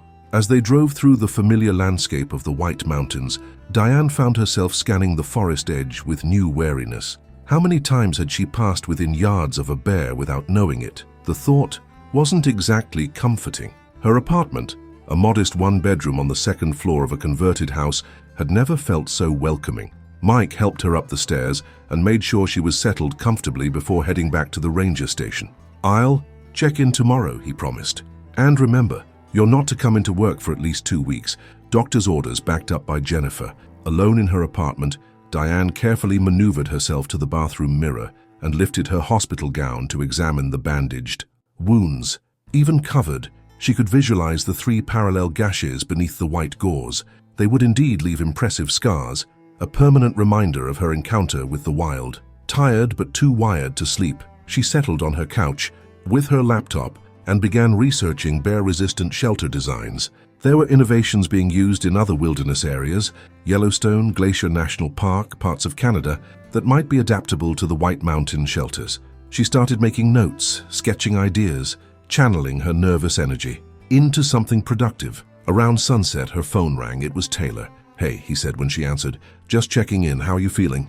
"Like I got mauled by a bear," Diane replied dryly, then softened her tone. "But I'll be okay. Thanks for the rescue yesterday." "Anytime. Though preferably without the bear next time." Taylor's attempt at humor fell a bit flat, and he quickly moved on. "Listen, I thought you'd want to know. Fish and Game set up those trail cameras at Ethan Pond today. The bear came back around dusk, went straight for the food locker again." Diane sat up straighter, wincing at the movement. "Did they get a good look at the ear tag?" "Yellow tag, right ear. It's the one they suspected. Third-time offender. They've set a trap, baited with food. If all goes according to plan, they'll have him by morning." Diane closed her eyes, a complex mixture of emotions washing over her. Relief that the bear would no longer pose a threat to hikers. Sadness at the likely fate of the animal. Frustration that it had come to this point. "They're going to euthanize it, aren't they?" she asked quietly. "Almost certainly," Taylor confirmed, his voice gentle. 3 strikes policy. A bear that's this habituated, that's shown aggression toward humans. There aren't many options left. "I know," Diane sighed. It's just doing what bears do, you know? Looking for food, following its nose. We're the ones who brought food into its territory, built shelters, created the problem. True, Taylor acknowledged, but that doesn't mean we can let it continue. Next time could be worse. A family with kids, an inexperienced hiker without bear spray. You did everything right and you still got hurt. After ending the call with Taylor, Diane sat in the gathering darkness of her apartment, thinking about the bear. By this time tomorrow it would likely be dead. Not because it was inherently dangerous or malicious, but because it had learned behaviors that made it incompatible with human presence in the forest. The next morning, Diane awoke stiff and sore, the pain in her thigh a sharp reminder of the previous day's events. As she carefully went through the process of changing her dressings, following the hospital's instructions to the letter, her phone chimed with a text message from Lauren at Fish and Game. Bear in trap, confirmed yellow ear tag, proceeding per protocol. Just 5 words, but they carried the weight of finality. The bear had returned to the scene of the attack, drawn by the promise of easy food, and had found itself trapped instead. By now it was likely already gone, euthanized humanely but definitively, its body perhaps destined for study or educational purposes. Diane sent back a simple acknowledgement, not trusting herself to say more. Then, setting her phone aside, she returned to her research on shelter modifications. She couldn't change what had happened to the bear, but perhaps she could help prevent similar situations in the future. Over the next week, Diane's physical recovery progressed steadily. The wounds began to heal without signs of infection, though the area remained tender and occasionally throbbed with a deep, aching pain. She graduated from needing constant pain medication to managing with over-the-counter options, and found she could move around her apartment with increasing ease, though she still used the prescribed crutches to avoid putting weight on her injured leg. The emotional recovery was more complicated. She experienced nightmares in which the bear's charge played out in slow motion, sometimes fending worse than reality, with claws finding her throat instead of her thigh.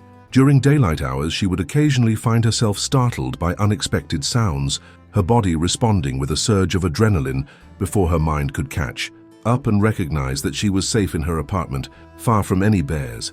These reactions she knew were normal, her brain and body processing the trauma of the attack. Still, they were unsettling for someone who had always prided herself on being calm and collected in the wilderness.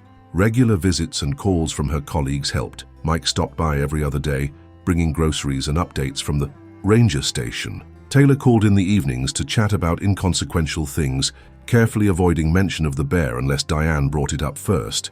Jennifer visited once, bringing a stack of wilderness management journals with articles on human-wildlife conflict that might be relevant to Diane's growing interest in shelter modifications. On the 1-week mark after the attack, Diane returned to the hospital for her scheduled checkup. The doctor pronounced himself pleased with her progress, confirmed that the wounds showed no signs of infection, and told her she could begin gradually putting weight on her leg, though she should continue to use at least 1 crutch for support for another week. The stitches can come out in another few days, he told her as he applied fresh dressings. You're healing well, but these were deep lacerations. Don't rush your recovery. After her appointment, Mike drove her to the district ranger station. Though she was still officially on medical leave, Diane had requested the visit, partly to break the monotony of being confined to her apartment, but mostly because she wanted to present her ideas for shelter modifications to Jennifer and the rest of the management team in person. The small conference room at the ranger station was familiar territory, the scene of countless staff meetings, training sessions, and planning discussions over the years. Today it held Jennifer, Mike, Taylor, and 3 other senior staff members, all gathered to hear Diane's proposal. First, Jennifer began once everyone was settled, I want to acknowledge Diane's dedication to improving safety in our backcountry shelters, especially given that she's still recovering from her own traumatic experience.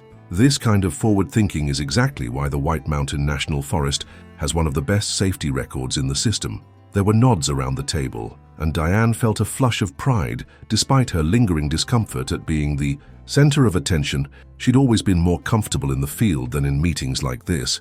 Let me start with what we know, Diane began, pulling up a presentation on her laptop. Black bear incidents in the White Mountains have increased by approximately 22% over the past 5 years, according to Fish and Game data. Most of these are nuisance encounters, bears investigating campsites, approaching hikers who are eating, occasional damage to improperly stored food. Attacks like what I experienced remain extremely rare. She clicked to the next slide, which showed a typical Adirondack-style backcountry shelter. Our current shelter design has remained largely unchanged for decades, They're effective for their primary purpose, providing emergency refuge and overnight accommodation for backcountry hikers. But they were designed before we understood as much about bear behavior and habituation as we do now. For the next 20 minutes, Diane outlined her proposal, a modification to the existing shelter design that would add removable barriers that could be secured at night or when the shelter was occupied. The barriers wouldn't be solid doors, which would fundamentally alter the open-air nature of the shelters, but rather expandable mesh panels reinforced with metal supports that would make it difficult for wildlife to enter while still allowing airflow and providing multiple points of emergency egress. The materials would add approximately $800 to $200 per shelter, she concluded, plus installation costs. But compared to the potential costs of human injury, wildlife management operations, or even litigation in the event of a serious attack, I believe it's a reasonable investment. When she finished, there was a thoughtful silence around the table. It was Jennifer who spoke first. "This is thorough work, Diane. I'm impressed with how much research you've done, especially considering you're supposed to be focusing on recovery." Her tone held a hint of admonishment, mixed with genuine admiration. "Found it therapeutic," Diane admitted with a small smile. "Better than just sitting around thinking about the attack. The concept is solid," Mike added, flipping through the printed materials Diane had provided. "I have some concerns about maintenance in our climate, snow load on the barriers, ice formation on the locking mechanisms, but those are engineering details that can be addressed. The bigger question," Jennifer said, "is whether this represents the best use of our limited resources. We have 47 backcountry shelters in the White Mountain National Forest. Even at the low end of your estimate, we're looking at close to $50,000 for materials alone." "I understand the budget constraints," Diane acknowledged. "Perhaps we could start with a pilot program. Select the shelters with the highest reported bear activity, Ethan Pond obviously, plus maybe Garfield Ridge and Liberty Springs, and implement the modifications there first." The discussion continued for another hour, delving into the practicalities of implementation, potential alternatives, and the broader context of wildlife management in the White Mountains. By the end, no firm decision had been reached, but Jennifer had promised to take the proposal to the next regional meeting and to include Diane in future discussions once she was cleared to return to duty. "In the meantime," Jennifer added, as the meeting was breaking up, "Fish and Game has increased educational outreach about bear safety at all trailheads, and we've temporarily closed the Ethan Pond shelter while we assess whether to make immediate changes to the food storage system there." On the drive back to her apartment, Diane felt a mix of accomplishment and frustration. Her proposal had been well received, but the bureaucratic wheels would turn slowly, and there was no guarantee that her specific recommendations would be implemented. Still, she had started a conversation that needed to happen. "You did good in there," Mike told her as he pulled up in front of her apartment building. Jennifer was impressed. "She told me afterward that she's going to recommend you for special recognition for your handling of the bear encounter." Diane shook her head dismissively. "I don't need recognition. I just want to make sure no one else goes through what I did." "I know," Mike said, "but you deserve it all the same. Not everyone would have kept their head the way you did or turned a traumatic experience into constructive action." That evening, alone in her apartment, Diane found herself drawn to the local news website. She hadn't sought out media coverage of the incident, but she knew there had been some. A bear attack on a forest ranger was newsworthy in a region where such events were rare. The coverage was more or less what she expected: factual reporting of the basic details, quotes from Fish and Game about the decision to euthanize the bear, some context about increasing human-bear interactions in the region. One article included a file photo of a black bear, though not the specific animal involved in her attack. Another had quotes from a wildlife biologist explaining that black bears were typically shy and attacks were extremely uncommon, usually triggered by specific circumstances, such as the presence of cubs or habituation to human food. What surprised her was how quickly the story had faded from prominence. Just a week after the event, it had already been relegated to the local news archive section of the website. In a region accustomed to the presence of wildlife, even a bear attack was only momentarily noteworthy, especially when it resulted in non-life-threatening injuries. In a way, this was reassuring. Diane had never wanted to be the center of attention, and she certainly didn't want her experience to generate unwarranted fear of bears among the general public. Black bears were an integral part of the White Mountain ecosystem, and the vast majority of human-bear encounters ended without incident. At the same time, There was something almost melancholy about how quickly the event, so significant in her own life, so final for the bear, had been reduced to a brief news item, read and then forgotten by most who saw it. 2 days later, Diane returned to the hospital to have her stitches removed. The procedure was quick and relatively painless, though the doctor warned her that the area would remain tender for some time and that she should continue to be cautious about overexertion. "The good news is that you're healing well," he told her as he applied small adhesive strips to keep the newly closed wounds protected. "No signs of infection, and the scarring should be minimal given the circumstances. You were lucky that the claws didn't go deeper." "When can I return to work?" Diane asked, the question that had been foremost in her mind. "Limited duty in another week, assuming no complications," the doctor replied. "That means office work, no field activities. Full duty will depend on how you progress, but realistically, you're looking at a minimum of 4 to 6 weeks from the date of injury before you should be hiking backcountry trails again." It wasn't what Diane wanted to hear, but it wasn't unexpected either. The Forest Service had strict protocols about return to duty after injuries, especially those sustained in the line of work. She would need clearance not only from her doctor, but also from the service's occupational health officer. Back at her apartment, Diane stood before her bathroom mirror and carefully removed the adhesive strips the doctor had applied, wanting to see the wounds directly now that the stitches were gone. 3 angry red lines ran diagonally across her outer thigh, each about 4 inches long and slightly puckered where the skin was still healing. They were more vivid than she had expected, standing out starkly against her pale skin. These would indeed leave scars, permanent reminders of her encounter with the bear. Diane traced one of the lines with her fingertip, feeling the slightly raised tissue. There was still tenderness, but nothing like the searing pain of the initial injury. In time, the angry red would fade to pink and then to white, but the marks would remain. Strangely, she found she didn't mind the prospect of the scars. They would tell a story, her story, a reminder of both vulnerability and resilience. The next week passed in a blur of gradually increasing activity as Diane slowly regained her strength and mobility. She began walking short distances without crutches, though she still used a single crutch for longer excursions or when her leg began to tire. She started doing the gentle exercises the physical therapist had recommended to rebuild strength without putting undue strain on the healing tissues. Mike continued his regular visits, bringing not only groceries but also paperwork from the office so Diane could begin catching up on reports and planning documents in preparation for her eventual return to limited duty. Taylor stopped by once with a gift, a small carved wooden bear that he had found at a craft fair in Conway. "I know it's probably weird," he said apologetically as she unwrapped it, "but I thought, I don't know, maybe it could be a way of reclaiming the experience, turning something scary into something manageable." Diane turned the carving over in her hands, admiring the craftsmanship. The bear was depicted in a natural pose, not aggressive, not cute, just a bear being a bear. She found she appreciated the gesture and the thought behind it. "It's perfect," she told Taylor. "Thank you."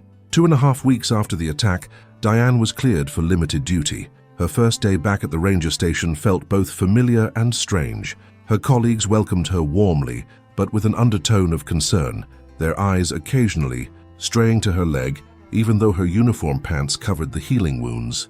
Jennifer assigned her to the visitor center desk for her first week back, a position that involved answering questions from tourists, distributing maps and informational brochures, and occasionally handling minor administrative tasks. It was far from the backcountry work Diane loved, but it was a start, a way to ease back into the rhythm of ranger life. It was during her 3rd day at the visitor center that Diane had an unexpected encounter. A family of 4, parents and 2 children, a boy of about 10 and a girl perhaps 7 or 8, approached her desk with the usual questions about hiking trails suitable for children. As Diane spread out a map to show them some options, the Saxuwam boy pointed to her crutch, which she had leaned against the wall behind her desk. "Did you get hurt?" he asked with the direct curiosity of childhood. "Tyler," his mother admonished quietly, "that's not polite." "It's okay," Diane assured her with a smile. Then to the boy, "Yes, I was injured while I was working in the backcountry a few weeks ago." "What happened?" Tyler asked, his eyes wide with interest. Diane hesitated, aware of the fine line between providing educational information and potentially scaring a child who was about to go hiking with his family. "I had an encounter with a black bear," she said carefully. "It's very rare for bears to approach humans, but this one was unusually bold." "A bear attacked you?" The The boy's voice rose with excitement, drawing the attention of other visitors in the center. It was a very unusual situation, Diane clarified, now addressing both the boy and his increasingly concerned-looking parents. Black bears are naturally shy and almost always avoid people. This particular bear had become habituated to human food sources, which is why it's so important to store food properly when you're hiking or camping. She turned the conversation into an impromptu educational moment, explaining bear safety basics to the family, making noise on the trail, carrying bear spray in backcountry areas, proper food storage, what to do if you do encounter a bear. The parents listened attentively, and even the children seemed to absorb the information, their initial excitement giving way to serious consideration. "So bears aren't really dangerous unless people do the wrong things?" the girl asked when Diane had finished. "That's exactly right," Diane confirmed, pleased by the child's perception. "Bears are wild animals doing what comes naturally to them. It's our responsibility to behave in ways that keep both people and bears safe." After the family left, armed with maps, trail recommendations, and bear safety information, Mike approached Diane's desk. He had been within earshot during the exchange. "That was well handled," he commented, honest without being alarmist. Diane shrugged. They needed the information, especially if they're going to be hiking with kids, but I didn't want to make it sound like bears are lurking behind every tree waiting to pounce. "That's the balance we're always trying to strike," Mike agreed. "Respect without fear." Similar interactions occurred occasionally throughout Diane's time at the visitor center desk. Word had spread locally about the bear attack, and some visitors specifically sought her out, curious about her experience. Each time, Diane steered the conversation toward education, proper food storage, wildlife awareness, the importance of carrying bear spray in the backcountry. By the end of her third week back at work, Diane was growing restless with desk duty, eager to return to the fieldwork that had drawn her to the ranger service in the first place. Her leg had healed well, the angry red of the scars fading to a duller pink. She still experienced occasional twinges of pain, especially after standing for long periods, but her mobility had largely returned to normal. Finally, after a follow-up appointment with both her doctor and the Forest Service's occupational health officer, Diane was cleared for a gradual return to field duties. She would start with day patrols in areas accessible by vehicle, then progress to shorter hiking patrols, building back up to the multi-day backcountry assignments that formed the core of her previous role. Her first field assignment was a day patrol of the Crawford Notch area, checking trailhead conditions, interacting with visitors, and monitoring for any signs of wildlife activity or safety concerns.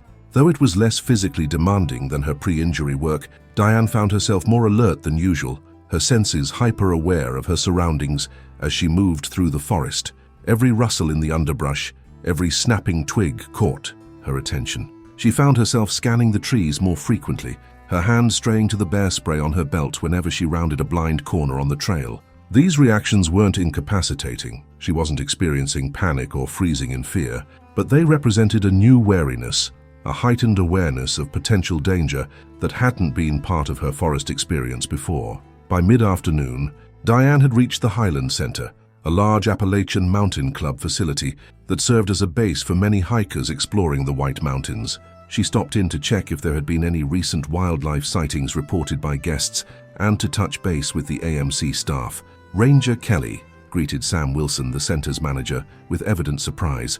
"Didn't expect to see you back on patrol so soon. How's the leg?" News of her injury had apparently spread through the close-knit outdoor community of the White Mountains. Diane was beginning to realize that her experience had made her something of a minor local celebrity, at least among those who worked in the wilderness areas. "Healing well," she replied, consciously avoiding the urge to rub her thigh where the scars occasionally itched as they continued to heal. "Doctor cleared me for light field duty, so here I am." "Glad to hear it," Sam said sincerely. "Any changes in procedures after what happened?"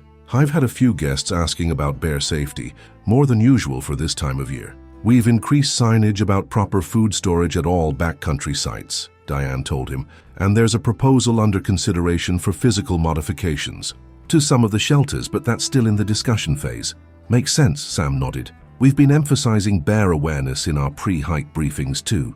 Better safe than sorry." As she was leaving the Highland Center, Diane encountered a group of day hikers setting out for an afternoon trek. One of them, a woman in her early 60s with the confident air of an experienced outdoorswoman, did a double take upon seeing Diane's ranger uniform. "Excuse me," the woman said, approaching Diane while her companions waited a few steps away. "Are you the ranger who was attacked by a bear at Ethan Pond?" Diane nodded, maintaining a professional demeanor despite her slight discomfort at being recognized. "Yes, that was me. Is there something I can help you with? I just wanted to say I'm glad you're okay," the woman said. "I've been hiking these mountains for 30 years, and I've always respected the wildlife from a distance. It's important for people to remember that we're visitors in their home." "That's exactly right," Diane agreed, warming to the woman's perspective. "Bears aren't villains. They're just wild animals following their instincts. The problems usually arise when human behavior creates unnatural situations. Like food rewards," the woman nodded knowingly. "I've seen too many hikers get careless with their snacks, leaving wrappers on the trail or not hanging their food bags properly at night." "Exactly. We're trying to increase education on that front," Diane said. "Proper food storage is the single most important factor in preventing problematic bear encounters." The woman rejoined her group, and Diane continued her patrol, heartened by the encounter. Not everyone was viewing her experience as sensationalist entertainment or a reason to fear the forest. Some at least understood the nuanced relationship between humans and wildlife in places like the White Mountains. By the time Diane returned to the ranger station that evening, her leg was aching from the day's exertion, but her spirit felt lighter than it had in weeks. Being back in the forest, even with her new hyper-awareness, had reminded her of why she had chosen this career in the first place: the peace of the wilderness, the satisfaction of helping people connect safely with nature, the sense of being part of something larger than herself. Mike was at his desk when she entered, filling out end-of-day reports. He looked up with a questioning expression, silently asking how her first day back in the field had gone. "Good," Diane said, answering his unspoken query. "Different, but good." "Different how?" Mike asked, setting aside his paperwork. Diane considered the question as she sat down, stretching her leg out to alleviate the dull ache. "I'm more alert now," she finally said. "More aware of my surroundings, not scared exactly, but respectful? I don't know if that's the right word." Mike nodded thoughtfully. "Makes sense. Nothing like a close call to sharpen your senses." He hesitated, then added, "That's not necessarily a bad thing as long as it doesn't keep you from doing the job." "It won't," Diane assured him, and as she said it, she knew it was true. The attack had changed her relationship with the forest, but it hadn't diminished her love for it or her commitment to her role as its caretaker.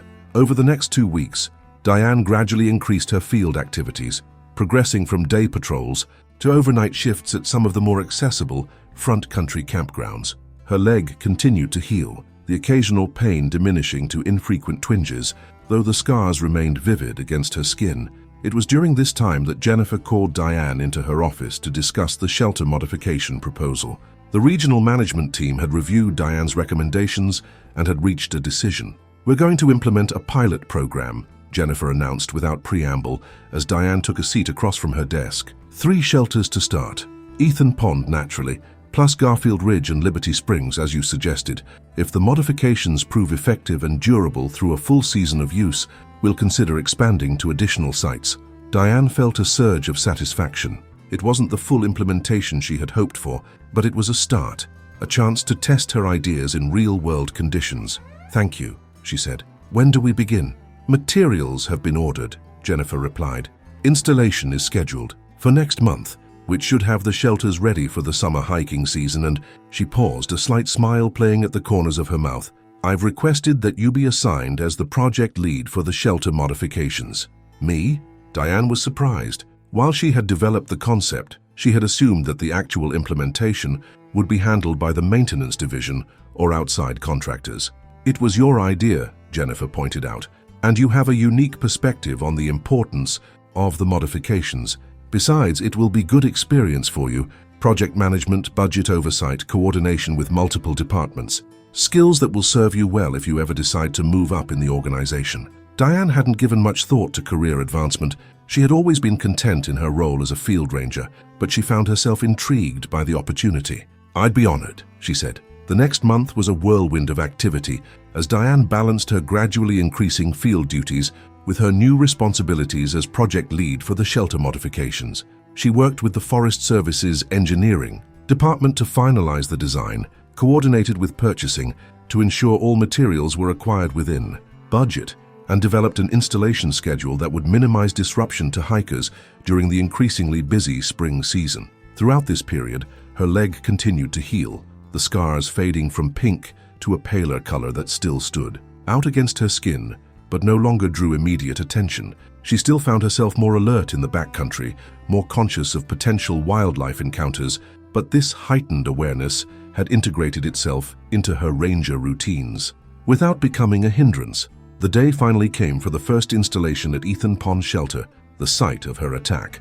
Diane had deliberately scheduled this shelter first, knowing that returning to the scene would be an important psychological step in her recovery process. As she hiked the familiar trail, accompanied by 2 maintenance staff who would assist with the installation, Diane found herself anticipating her reaction to seeing the shelter again. Would she experience flashbacks, anxiety, fear? She had prepared herself for any of these responses, reminding herself that such reactions would be normal and nothing to be ashamed of. What she hadn't prepared for was the wave of calm that washed over her as the shelter came into view through the trees. The site looked peaceful in the late spring sunlight, with no trace of the violent encounter that had occurred there 2 months earlier. The bear was gone, euthanized as protocol had dictated, and the forest had moved on as it always did, indifferent to the brief drama that had played out among its trees. Diane stood for a moment, taking in the scene, allowing herself to acknowledge both what had happened here and the fact that it was over. Then, with a deep breath, she turned to the maintenance crew.